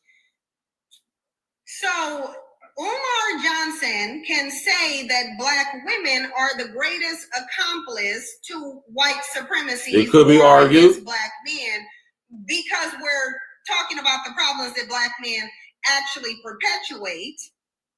But he does not see himself as part of the problem, even though he's perpetuating a cycle of absentee fatherism in the Black community that 100% aids in the white supremacist power structure. That's a fact. And this is Umar. This is where there's hypocrisy on your part, brother. Right? It'd be different if on your platform you said things around this type of that's similar to this. I don't have a good relationship with my children, right? And this is one of the main reasons why I want to build the school to encourage family structure and fathers being involved with the children's blah blah blah blah blah blah blah blah. Right? And by being an example of being vulnerable and transparent with your personal situation, you know what I'm saying, maybe that could have created a situation for you and Anissa to have a closer bond. If maybe when you started this journey of going on to being this social media personality and all this stuff, maybe if you try to involve your daughter in that at an early age, right? Unless he did, and Anissa's mother is just so terrible that it made it difficult for him to do that. There's always another side to this, man. So although what Cynthia's saying is true on the why aspect, but specifically with Umar, we just don't know if that's the situation. So that's why I'm not so much as just going to be like, oh, Umar's a deadbeat, just flat out, right? Because that could very much well be the situation. Right. But what she said is true. A lot of guys that's on this internet be talking all this stuff and they be having the worst situations going on. Telling you niggas not to wife up single moms, and they are wifing up single moms repeatedly. Having unprotected sex with multiple mediocre, average ass baby mamas.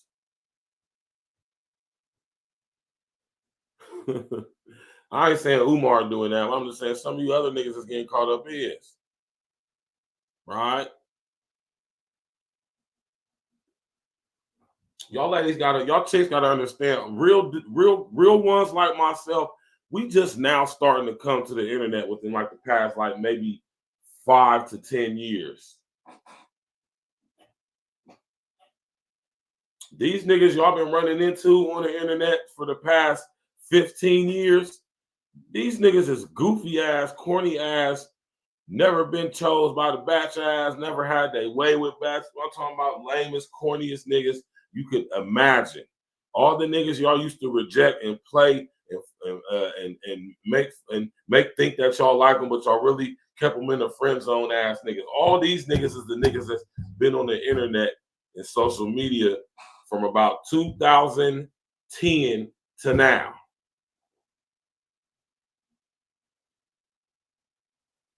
In that 15-year period, a lot of us was in a joint.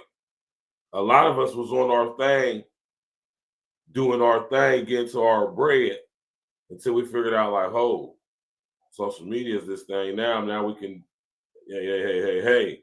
Some of us figured out early how to monetize this thing, and some of us is doing real good. You feel me? And I'm saying all that to say that, you know, the niggas that y'all come in contact with via online in these comment sections, on y'all's panels, that y'all allowed to come on there and stroke y'all ego. Y'all got all these different goofy, corny ass niggas flirting with y'all, vying for y'all's attention and shit. These is the same niggas that y'all used to reject back in the day, man.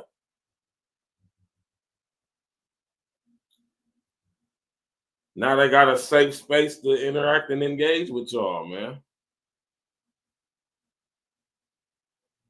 Until real ones like myself start showing back up to the party.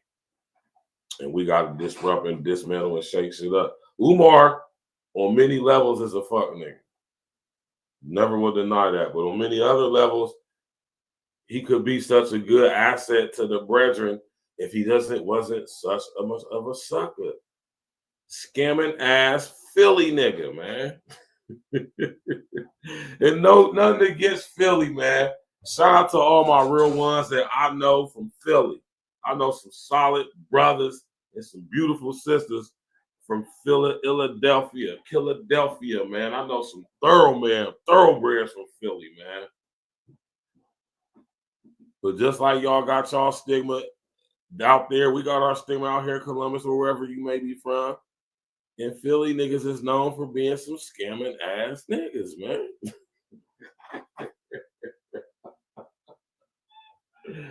Oh, shit. Now, the scamming thing is a nationwide thing, though. It has significantly, exponentially increased since I've been home, especially. But it was really going on when I was in the joint. I had my first phone in a joint, and I used to be looking on Instagram, and I'm like, man, all you niggas ain't balling like this. What's going on out there, man? Like, when I left, it was a drought. Not really a drought, but, you know, for niggas who don't know, it is a drought. The economy was fooped, right? Obama was still in office. The recession was still in session.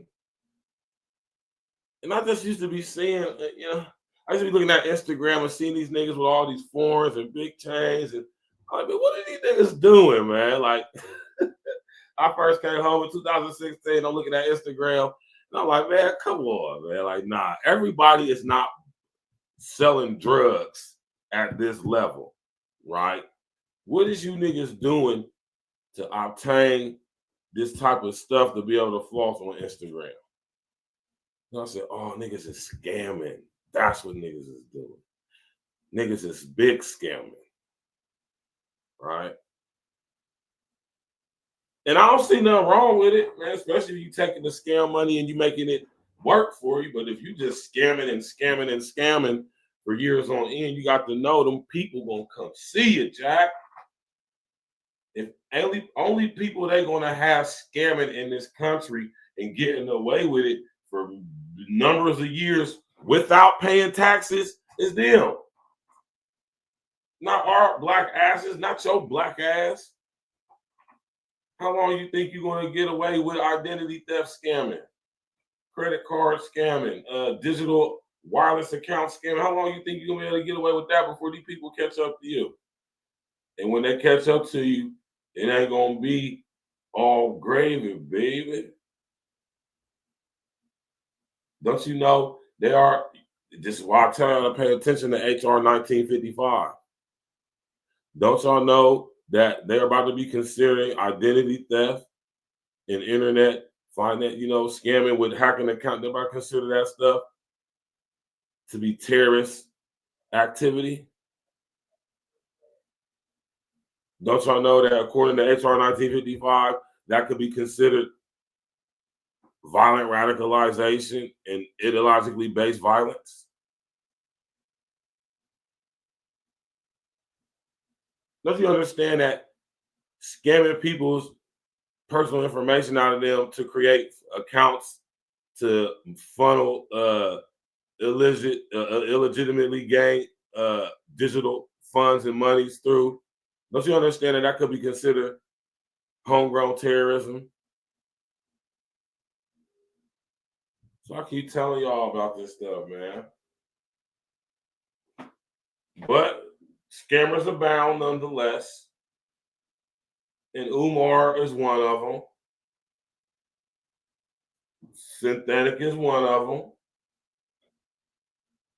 The reason why I say somebody like Synthetic is scamming y'all, because what information that she has put out on her platform that has actually improved the lives of her followers or listeners? Where's the Cynthia G supporters sitting up here online saying thank you as a result of listening to your information, Cynthia? My life has improved in this way. Same for UMAR.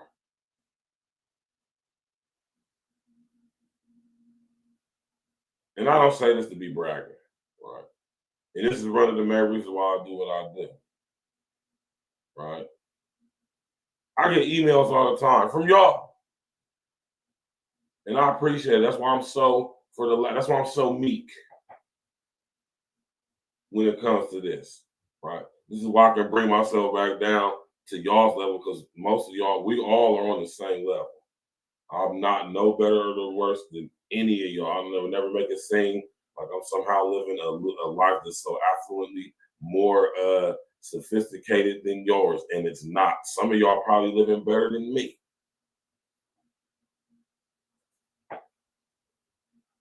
Right? Matter of fact, I know for a fact some of y'all living better than me. Financially, credit-wise, yeah. That's why I don't sit up here and be on none of this. I don't do that, man. I'm just a guy. Fortunate to have what I have, thankful and grateful for what I have, right? And constantly working towards improving to get more, to be able to do more, but never put myself above anybody as if I'm better than them, right? When I say I'm a charismatic, magnetic guy, that's not saying I'm better than anybody. I'm just saying the truth about who I am.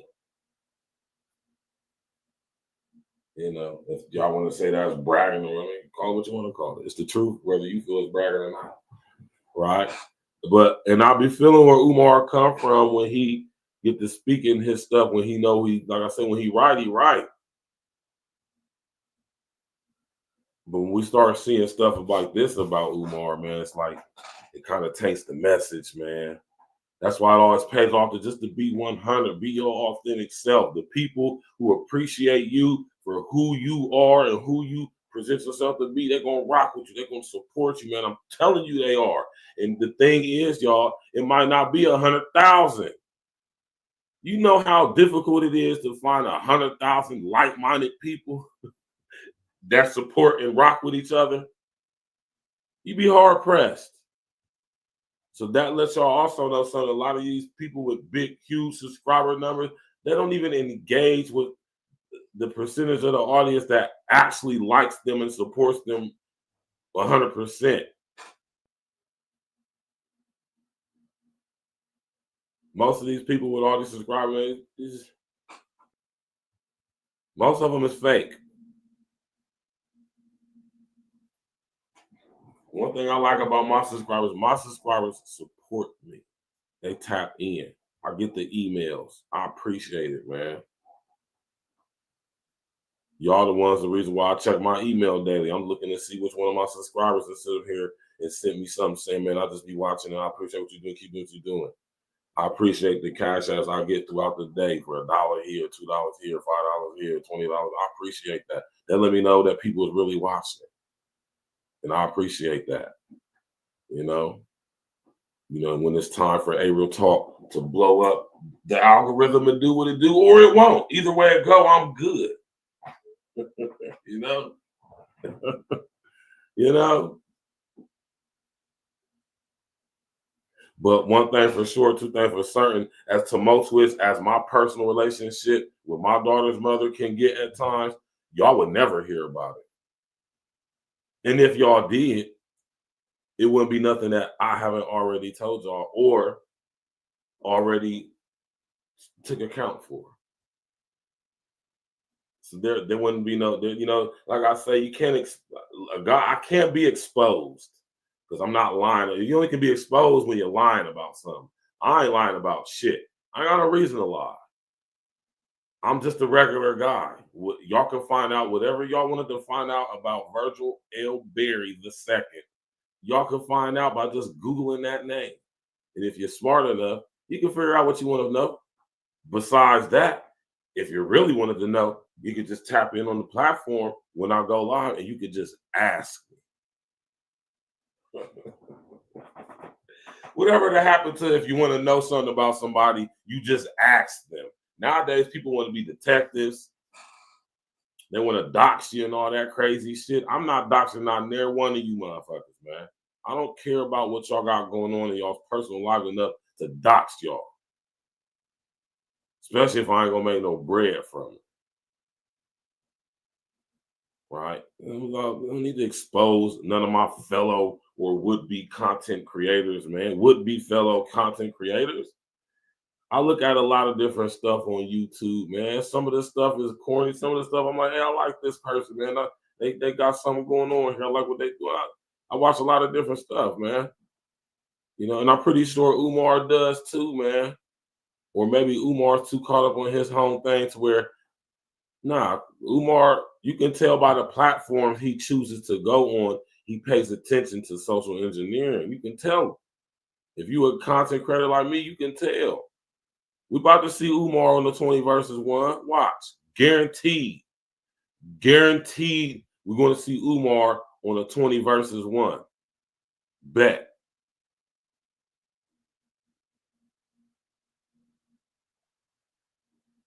And the popularity that a guy like Umar, who clearly has been a cornball lame his entire life,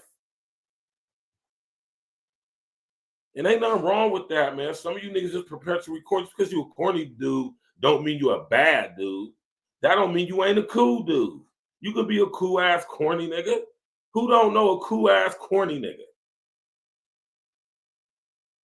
Put a number 11 in the chat if you know a cool, if you know a cool ass corny nigga. A cooler than a fan, cooler than a polar bear's toenails. You hear me? Cooler than Freddie Jackson sipping a milkshake in a snowstorm. You hear me? Ass nigga. He cool as shit, but he just a cornball. I know lots of niggas like that. Some people might think I'm like that. Right?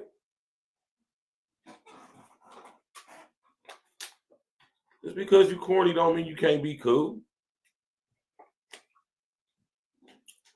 Right? Just like you could be a corny ass real nigga. You could be a corny ass thorough real one. I know a lot of real ones, man, who got solid principles. They just corny. Say corny shit, corny jokes, you know what I'm saying? Corny in their approach to women and shit. But you know, solid guys, man. Stand-up guys, man. You know what I'm saying? Very, you know, ain't no simp ass suckers. Because you a corny nigga don't mean you a simp ass nigga. I know lots of corny ass niggas who ain't do anything for a bro. See what I'm saying? Two things can be true. But this is the part I want to get to right here, all right? This girl is sitting here on this girl's show.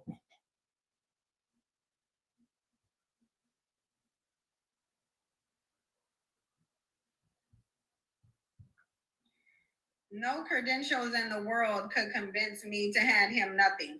Yeah, I mean, the thing is, I think that if people were going to donate to him, they should have made sure there was a way to hold him accountable to what was being donated. That's actually what I think. And I agree with that.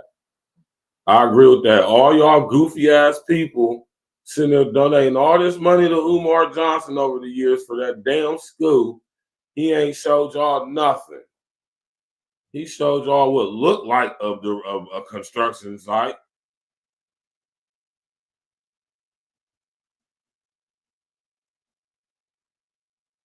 right?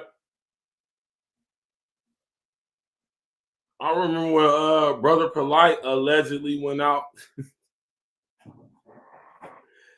Brother Polite is another nigga, man. Y'all niggas be letting these niggas scam y'all, man. Meanwhile, real ones who is providing y'all with real, actual content. And yes, no, when myself and other content creators speak on this, no, it's not hate.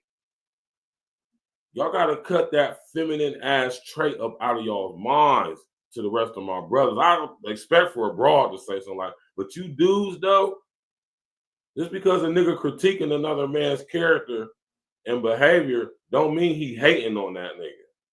9 times out of 10, depending on what type of guy he is, a nigga like me, I'm stating some facts. I don't stand to gain anything from hating on a fuck nigga like Umar.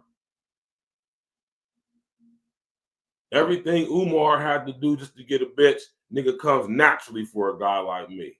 Umar ain't had his way with women his whole life. I have. Niggas like me have. We can tell by the way Umar conducts himself with women. See, some shit like this will never happen with a guy like me. As tumultuous as the relationship between me and my daughter's mother can get at times, that woman would never come online talking crazy about me. She'd never come online and be like, yeah, my daughter would never do that. My daughter was reluctant to even come on the show when I did a show. I got a show that I did with my daughter. She said she want to come back on. Yeah, about 3 years ago, 2 years ago, damn near 3 years ago, I did a show with my daughter. Right? So you'll never hear Jen come online talk about some coming on y'all's lame ass platforms trying to roast and lambaste me. I'm involved in my daughter's life. Not as much as I would like to be, as I want to be, but as much as I can be and should be for the situation the way it is now. I talk to my daughter on the phone daily. You know, we just was with each other literally on Friday. So, you know what I'm saying? You know, I'm just saying, you know. This is why when Umar Johnson get to talking about broads, nigga, shut up. I don't understand why any of y'all would even listen to this dude when it comes to broads. Look at this shit. What type of nigga, you gonna take advice from a nigga that got this shit going on about some broads? Umar, stick, and you can't even really take his word on that because he ain't got the school built yet. Nigga, it don't take all this time to get the proper funding and zoning and all that stuff done you need to get done for an actual school.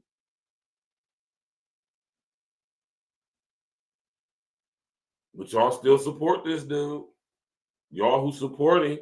And I'm not telling y'all to not support them. Keep supporting him with y'all goofy asses. That just proves that a lot of us like to support stupid shit just because it makes us feel good. A lot of y'all too invested with Umar. A lot of y'all so far in that y'all can't be like, nah, I ain't fucking with Umar. Y'all gotta perpetuate the lie, man.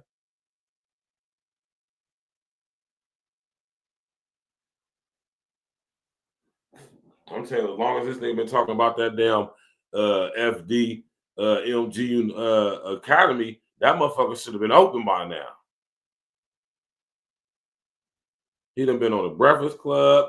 Why ain't no huge sponsors called to help sponsor the school? Because I wanted to be a black man. Come on, man. All y'all people that support Umar, you mean to tell me amongst Umar support, his followers, his fans, whatever, it ain't no prominent black folks that agree Pan-Africanism? No, it's not. That's the thing. No, it's not. It's not. That's why it ain't open, because it's not. You know how difficult it's going to be to open up a completely black-owned school where the black folks ain't boule, ain't somehow compromised? That's why Umar hasn't opened that school yet, and he knows that. He been to college. He been to the collegiate meat grinder system. Why you think he ain't a member of the Divine Nine? I bet you if Umar was a member of the Divine Nine when he went to college, I guarantee you that school would be open. But see, it wouldn't be a black thing then. It would be a Khazarian funded situation. It wouldn't be a fully Pan-Africanist Prince of Pan-African. So Umar said, fuck it, man. I'm not willing to go that far and play that game. So I'm going to just continue to scam the people for their bread and give them empty dreams, because technically he hasn't broken any laws. He hasn't technically scammed y'all out of some money. Right? Now, street-wise, black community-wise, he's definitely scamming y'all. But legally, lawfully, he ain't scamming y'all. That's why ain't nobody been able to sue him. I'm pretty sure people have tried to bring up law cases against Umar, but none of them are successful because they don't have no grounds. He's selling y'all what these other niggas sell y'all, selling y'all hope, selling y'all ideology, pipe dreams, word buffet, commentary.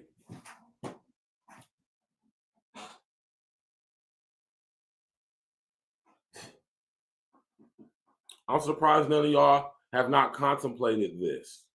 Now, I want to play this right here, because this lets you know how the little girl done been programmed.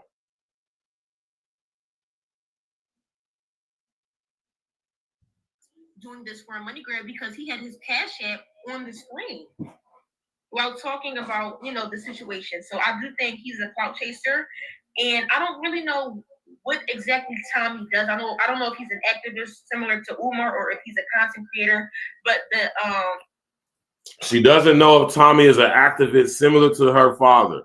See, this is what I'm saying about young Anissa, man.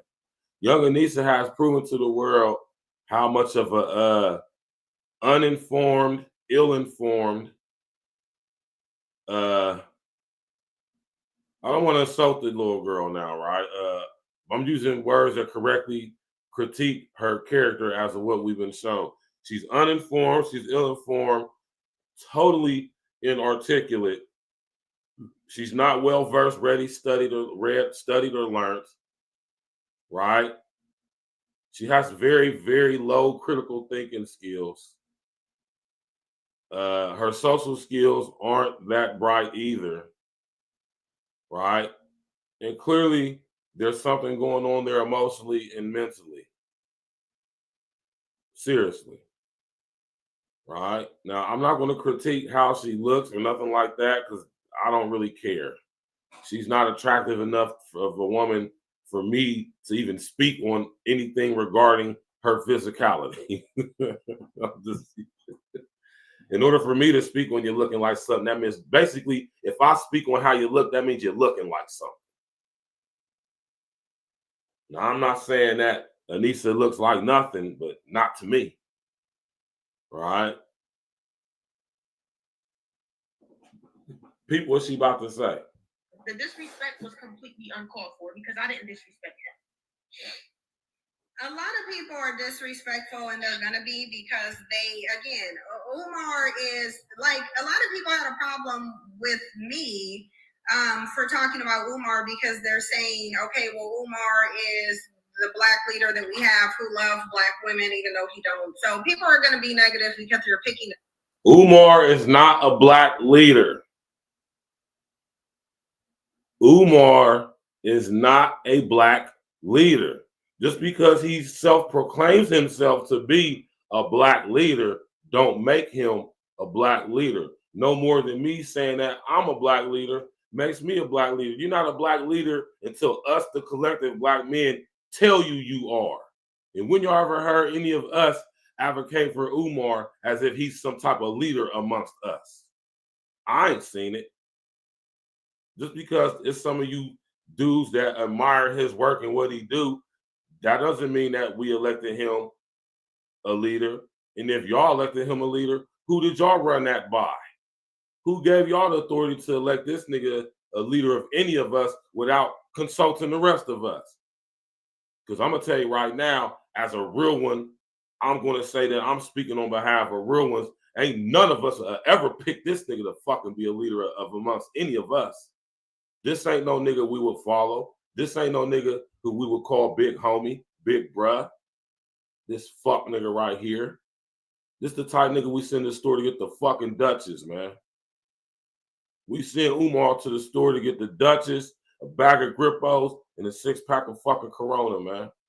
That's what we do with niggas like Umar, character type ass niggas. This nigga would never be elected a leader amongst us, from amongst us. Never. This nigga ain't have an internet personality. We wouldn't even know who the fuck this nigga was. Right? So let's just set that straight right there. Side, and they're picking Umar's side because that's who they're familiar with. But it's Umar's fault that we just found out who you are, because Umar should have had you in the forefront. And like I said, Umar should have had. And like I said, I agree with Cynthia on that, but how do we not know that he didn't try that before? We don't know that. She even said out her mouth throughout this interview, she was too young to even remember certain things. So that lets you know right there that from the time she was born, from the time she was 10, when she completely remembers him no longer being there in the capacity he was from birth to 10, she wasn't aware of what was going on to some extent. That means her mom was programming her. That's what that means. I'm telling you, I can tell this little girl, man. She's been programmed. Umar probably reached out to this girl, man, when she was a little girl. He probably tried to go get the little girl. Mama said no. He done set up a date. Okay, baby girl, I'm gonna come get you this weekend.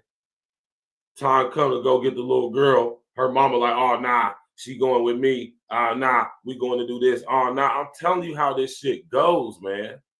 And in every situation, it's not a simple fix as go downtown and file for parental or custody or share. It's not that simple all the time, man. It's just not. It's just not. No, I'm not saying that that's Umar's situation. What I'm saying is it possibly could be. And the fact that none of y'all, especially you niggas who is going through this type of situation, the way y'all just jumped on the bus, like, oh, y'all just wanted Umar to be wrong. Y'all don't like Umar so much, or maybe even hate him so much, that y'all happy that any modicum of him possibly being a fucking nigga any way than what you know him to be, that's provable publicly, y'all just, oh yeah, that's the Umar, see. Nah, I ain't gonna do that because I don't know the actual facts. I know that there's a little bit of truth coming from both sides. How about that? So like my, you know what I'm saying, like my man said earlier, who was that that said, I don't think Umar's a dead man. Like my man Big E said. Was it Big E that said that?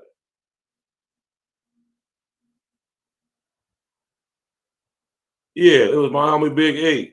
Big E said, I don't think he's a deadbeat. I don't think Umar is a complete all-around total deadbeat. Has he probably failed in some areas as a father, as we all have as fathers? Yes, I'm quite sure he has. It still is to some extent to this day. But a deadbeat? Nah, I'm not going to go with that. I'm going to go with Umar came to a point where he felt he has exhausted in his attempts to try to be involved. It is becoming stressful. It is preventing him from pursuing his goals in life as a man. Like my man Red said, draining you at your man. And no man who is a man is going to allow his masculinity to be drained from him pursuing his purpose, man. And if that means cutting off a kid who been programmed by that goddamn raggedy ass mama, then so be it. And I understand that. And as a man, we deal with the consequences that come along with that. But as a man, we ain't going to try to cover that up or shy away from that or make it seem like it's something or not, or blame the mama. No, that's some accountability for your ass. So you just saying a man's supposed to just run himself raggedy and ragged, supposed to run himself raggedy to the dirt, trying to make things right with a broad who just don't want things to be right. That's what a man's supposed to keep doing.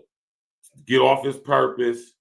Don't pursue any of his goals or dreams or aspirations or things he have in his life he want to accomplish. He's supposed to just focus on dealing with this, whatever he can, to basically make a broad who he ain't even with happy.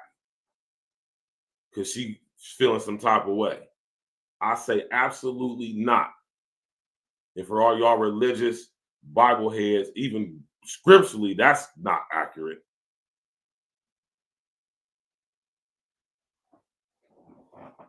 So, you know, man, my bad, y'all, man. I ain't even listen to this right here, though. You're going on his speaking engagements with him. I don't see a reason why he wouldn't. But another question is everything okay between you and your sister? You two were arguing on a live and you sounded really hurt, sending you love. Yes. So let me think, how do I want to explain this? So unfortunately, if you were on the TikTok live, you would have heard the commotion and what we were arguing about. So my sister actually called me a clout chaser for getting on the internet and trying to find my dad, which I thought was very heartless because you have your dad in your life. Her dad, which I claim is my stepfather, has been in my life, but at the end of the day, that's not the man who gave birth to me. You know what I'm saying? Did y'all hear what Anissa said to all you stepdaddy ass niggas out there? Did y'all hear what Anissa just said? All you stepdaddy ass niggas. Regardless of what you do for these broads, you can help them raise their children from another man or men. You can pour into these children, instill as much goodness and positivism as you want to. As a man, as a father figure, they still gonna want their daddy. No matter how much of a raggedy ass nigga they mama to portray him to be, made him to be, or he may actually even be. Especially when it comes to little girls, they want their daddy. So message to all my brothers out there who want to be a stepdaddy ass nigga. Knock that shit off, man.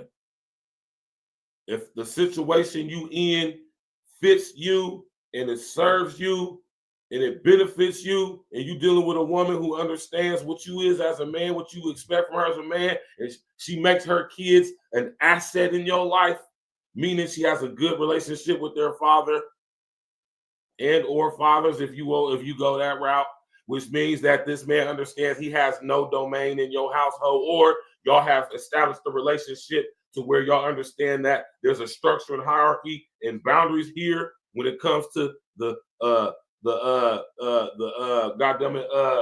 what's the word I'm looking? The dominion of us men splitting a home and families, right? Unless you have that situation, don't do it. 9 times out of 10, it ain't gonna work out like that.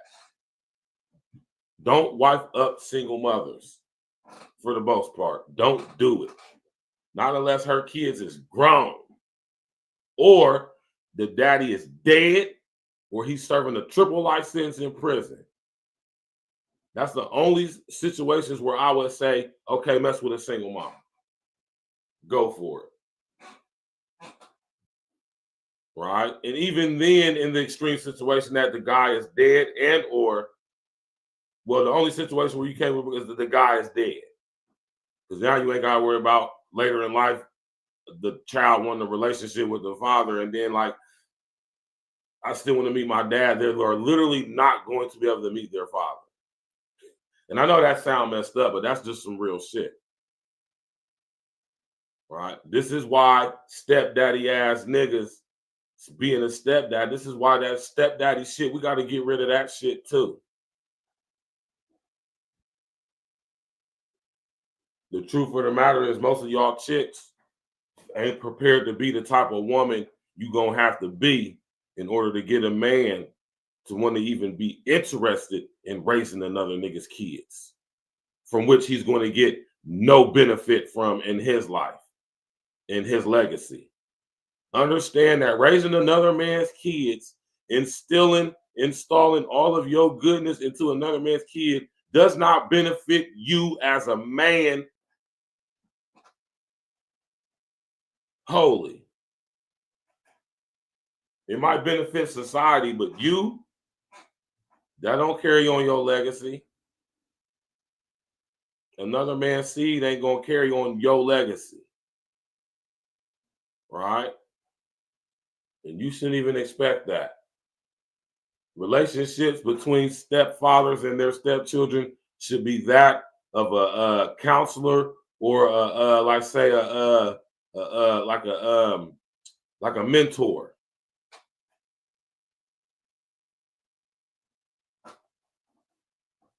And that's all contingent on how the mama is with the kids and the kid's father and what type God the kid's father is.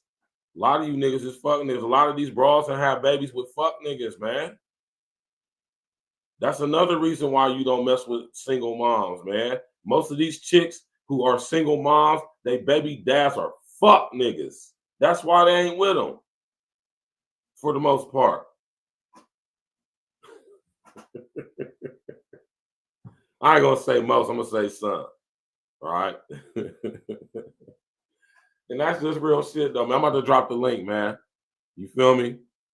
I'm sitting up here talking and shit. Y'all just heard that, though. See, she talking about her sister's dad. Her mom got 2 different baby dads. Why ain't we seen nothing from this baby mama? Anissa's mom. Anissa's mom has 2 kids. Her, or at least 2 we know of, Anissa and her sister. Anissa's father has always been a father figure. I mean, Anissa's sister's father has always been a father figure to Anissa. But even though Anissa's sister's father has been a father figure to Anissa, Anissa still desires, long for, wants a relationship with Umar, her actual father. And for her to still have this issue lets me know that some parental alienation has gone on.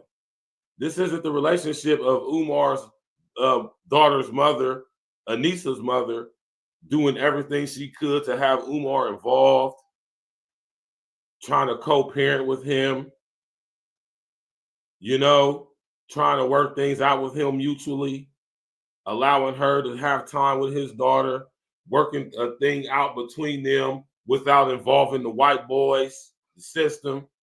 No, she went straight to child support. That lets you know what type of broad she is. The type of broad Anissa's mother is the type of broad Anissa is portraying herself to be. A ratchet ass, ghetto ass, possibly bisexual, confused, ratchet ass broad. I wonder what Anissa's sister looked like. I wonder if Anissa's sister father is still with their mother, or has he just a nigga that just stuck around? He a nigga that just dealt with their mother's shit, which means he possibly is a fuck nigga. Because I'm telling you right now, ladies, man, y'all don't require us to make you our wife before you make us a father. We're going to put you in categories depending on how we feel about you. Now, if we actually do got some feelings for you, we're going to, if we're not going to be together, the very least we're going to do is our father duties. We're going to help you take care of our child together. We're going to do whatever is necessary to make sure we contribute to making that happen. That's a fact. Because don't forget, Black fathers are the most involved fathers on all levels. Involved, absentee. We are the most involved fathers. So if we're the most involved, it's not possible for us to be the most involved and the most uninvolved at the same time. So that lets you know that the percentage of absentee fathers amongst us FBA men is small. It's small. It's not a lot of us. It's a very small percentage of us who just don't give a damn about our kids. We don't want to be involved, ain't trying to be involved, ain't going to be involved. Baby mama don't know where we at, ain't got our number, can't get in contact with us, no social media, no nothing. That's just not a lot of us. That is such a small percentage of us. It is almost not even worth talking about.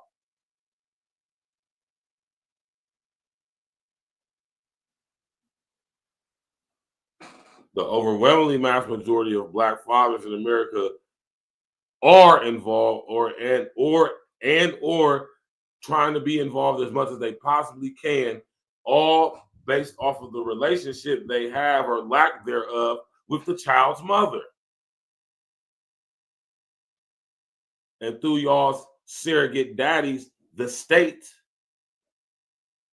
can assist you in furthering the distance between us and our children if you shall so choose to do. I don't want to hear all that, man. Everybody can't afford to keep going back and forth. That shit ain't cheap. All states ain't the same when it comes to shared parenting. You all niggas out here getting shared parenting and paying child support.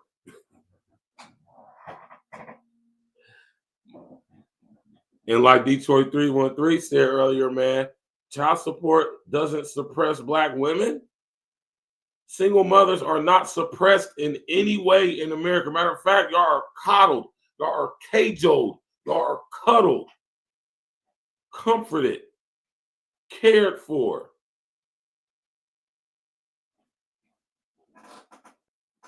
This girl, Cynthia G, gonna say out her mouth, Black single motherhood is oppression. For who? The kids? The fathers involved? It ain't for y'all.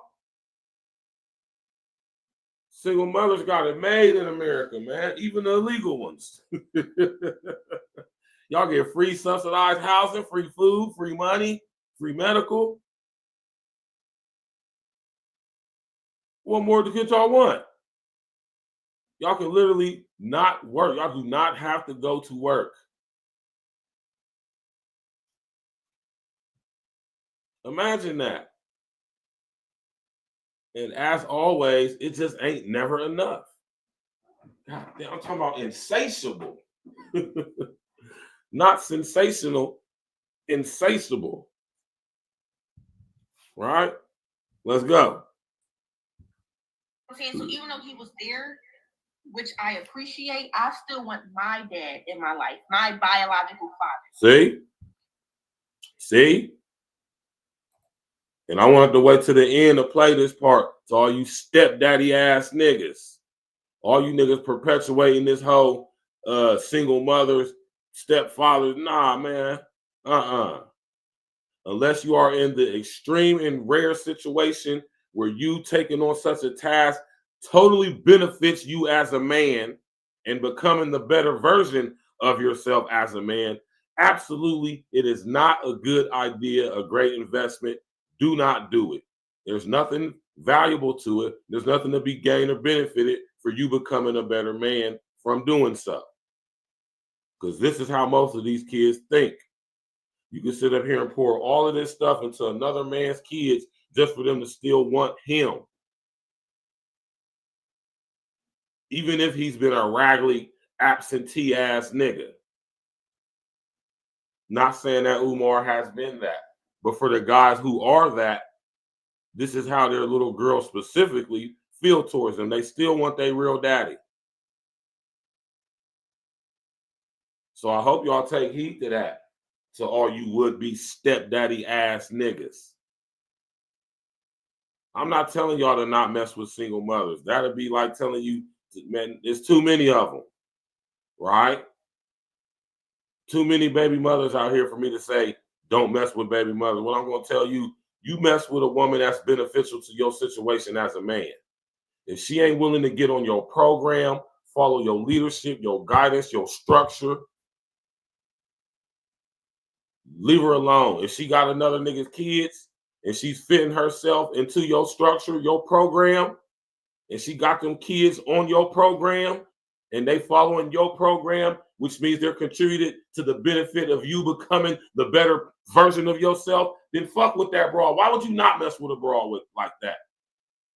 You be far few between to come across a chick like that who got kids with another nigga and or niggas and can still get on your program and have her kids respect you like the man you are, while not taking away from the men that their fathers are, and them men realizing that they ain't got no goddamn dominion in your home. That's a rare situation and occasion, almost non-existent. So it would be probably better for you to not deal with chicks that got kids, unless their kid's dad is dead, doing a triple life sentence in prison, right? Or upon her getting with you, she's willing to send her children to their father or respective fathers, so y'all can start scratch. So can't no man have no dominion. Because I'm telling you one thing for sure, two things for certain. As a man on his shit, pursuing his purpose, I don't want no other man having dominion in my household. That's the reason why I choose not to deal with women with children. And if I do deal with women with children, their children are grown, meaning adults. I mean grown. I'm not talking like just turned 18 grown. I'm talking about grown, 21 plus, living on their own, not living with her ass.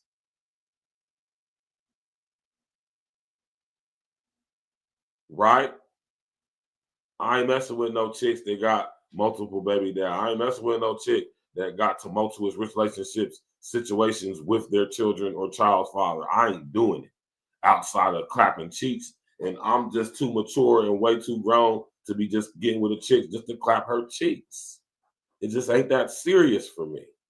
I done been there and done it way too much. That's for you fuck niggas who just came to the internet and just now starting to get some broads, man. Nigga like me been getting broads before the internet.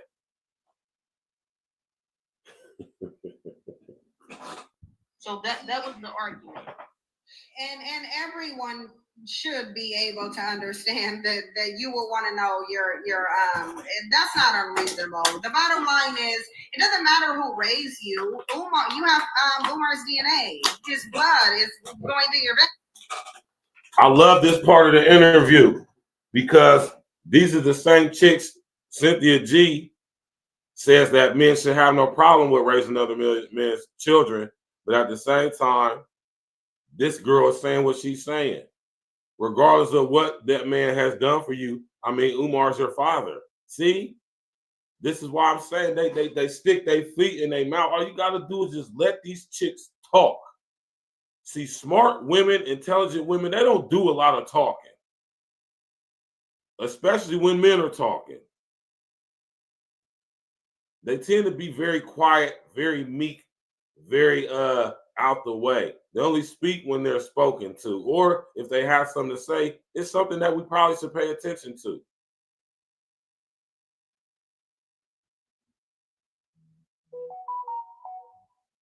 Just stuck her whole foot in her mouth, and Cynthia G don't probably even realize what she just did right there in that whole exchange right there.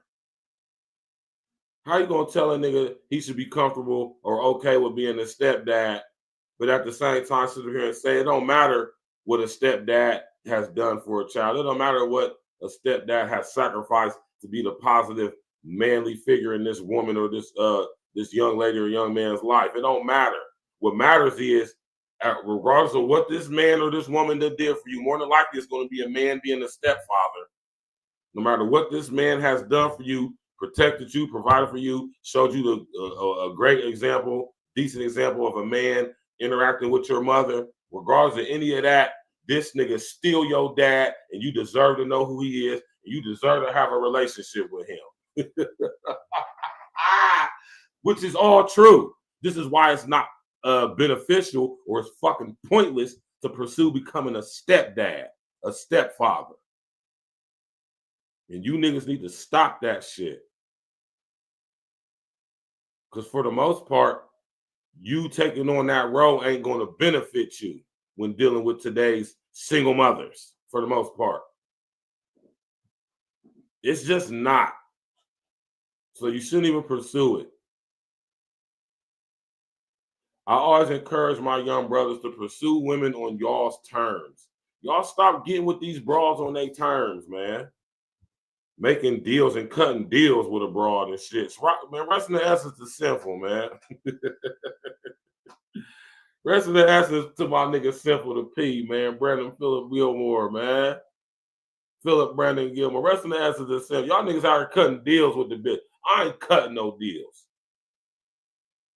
This is what it's going to be. You either jump on board or get missing. Right? And if I deal with a chick who got kids, you can best believe Her kids is either grown, adult, grown on their own, with maybe even children of their own. Or that nigga's resting the essence. Or that nigga doing a triple life in a joint. And he ain't coming home.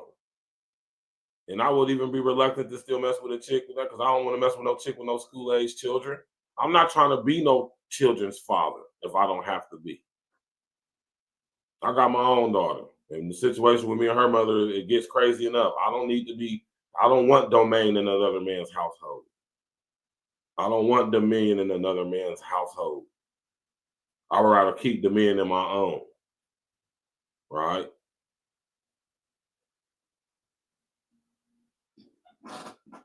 And that's a fact. Right? You can go into my brother Red go live in the next few minutes, man. Anybody want to come up on that panel, man? Listen, y'all got the link right there, man. Y'all want to speak on this? Y'all want to add to this? You know what I'm talking about? Let's finish. Sister actually called me a cult chaser for getting on the internet and trying to find my dad, which I thought was very heartless, because you had. And she's saying trying to find her dad, like she ain't know who Umar was, or she don't know where Umar is. Like she can't get on the phone and call this nigga. Like, you know who your daddy is. It ain't like you ain't never met him before. Like, you don't know who your daddy is. You know who your daddy is. And if she lives in Philly and Umar's based in Philly, I really don't believe, I mean, I ain't going to say it's not possible. I don't believe that Anissa is not able to get in contact with her father, him being who he is. And if he does have her blocked, by the way she conducted herself on Tommy's show, I can understand why he would not want to talk to you. I can understand why he don't talk to you. And it probably would be in his best interest if he didn't, especially if you're going to conduct yourself like how you conducted yourself with Tommy.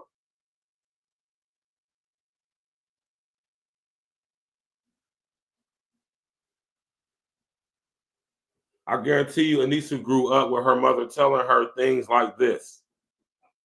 You don't have to listen to your dad. You don't have to go over there if you don't want to. If you want to go do this with mommy, you don't have to go spend time with your dad. Don't tell your dad about anything that goes on over here at my house.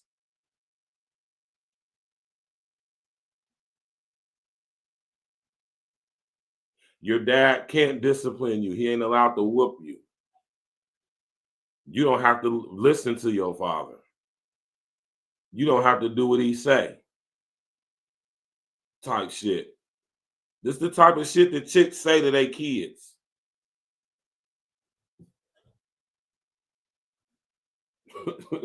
This is the type of shit that single mothers tell their kids concerning these children's fathers. Imagine dealing with a child who's been told numerously that they don't have to listen to you from the number one main authoritative figure in their life.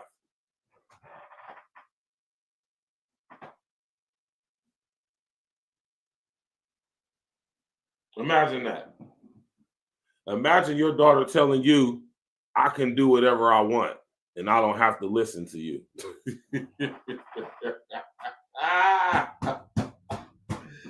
Girl, take this little motherfucker. Right? So I can understand that. If that was Umar's experience, I understand why he didn't talk to his daughter, why he didn't engage or initiate interaction with his daughter. I can understand why. Ain't nobody about to be sitting around here about no disrespectful ass little girl who done been programmed by her raggedy ass mama. Or a little boy. But even through all of that, little girls still want their daddy. Oh, they do. That's when you get them one calls out of the blue, like, Daddy, could you come get me? You come pick me up from school today, Daddy? Because one thing for sure, two things for certain, these little girls and these little boys who grow up in these situations where their mothers are alienating their fathers from them, painting these just horrible pictures of their fathers to them, these kids grow up, man, and they see what type of shit their mamas was on, man. when they actually start engaging with their father, if the damn dude is even alive or even fucking still care enough to want to be around to later in life as their child becomes an adult, explain what happened. I understand why some niggas check out. I understand why some niggas say fuck it and fuck them kids and go get a whole nother family and just keep it moving. I get it. I understand it. I ain't saying it's right. I'm not saying it's wrong. I'm just saying I understand. So y'all chicks take heed to that, man. Y'all can't sit up here and say niggas this, niggas that, black men this, black men that, and y'all the main ones perpetuating this dynamic. Let the guy be involved. As long as he ain't on dope, as long as he ain't like putting, long as it's not a danger in any way for your child to be involved with their father or their father to be involved with their child, you should not be doing anything to prevent that. Regardless of how you feel about y'all's relationship, lack thereof, whatever, you should not allow that to prevent that man or to help you prevent that man from being involved in his father's or his child's life. Now, if that man is choosing willingly to not be involved in his children's life, it is your job as their mother to not paint him in a bad picture, to not speak down on him, to not ridicule him, condemn him, to vilify him any way than what he's already doing on his own. It is your job as a mother to sit up there and explain to them in the best way you can, right, with the ability that you have. And then that way they will decide on their own what perception they have of their father, not a manipulated version of what you're adding on to what could possibly potentially already be there. Right?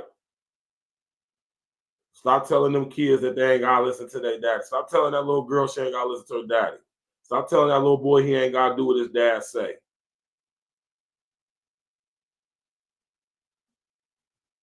What type of man you think is going to deal with a kid who don't listen to them? What type of man you think is going to be one to be dealing with a kid, that don't respect them?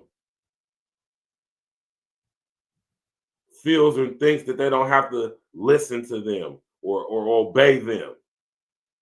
What type of man you think wants to have involvement with a kid who has the mindset that they can literally do whatever they want?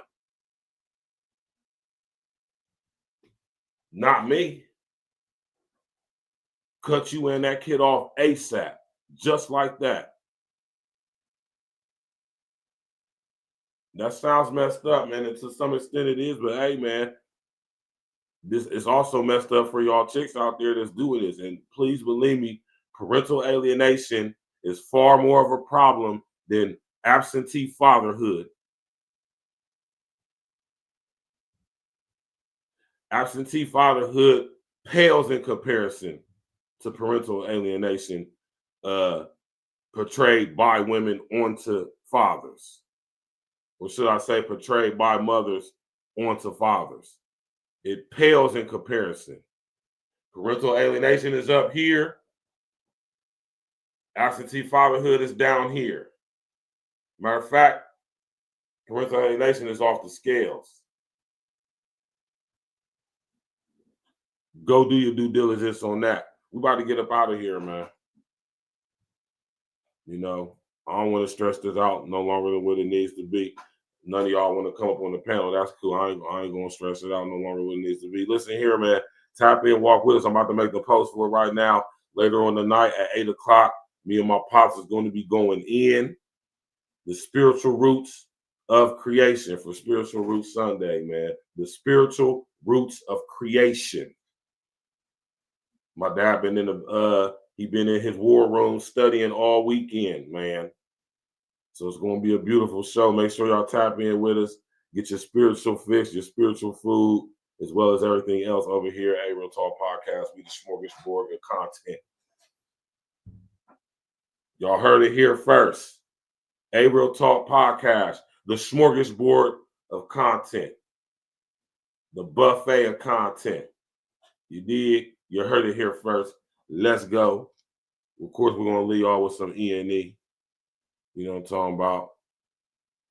Of course we are. Shout out to all my E&E brothers. E&E every day, all day, no days off. You did straight like that, Jack. You did.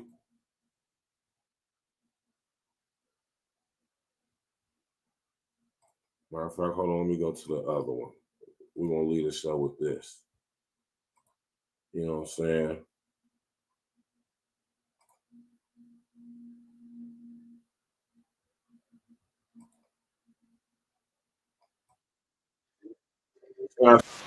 Subscribe to the page, sharing social engineering. We'll see y'all later on this evening at 8 o'clock. Sunday. Put grit in it.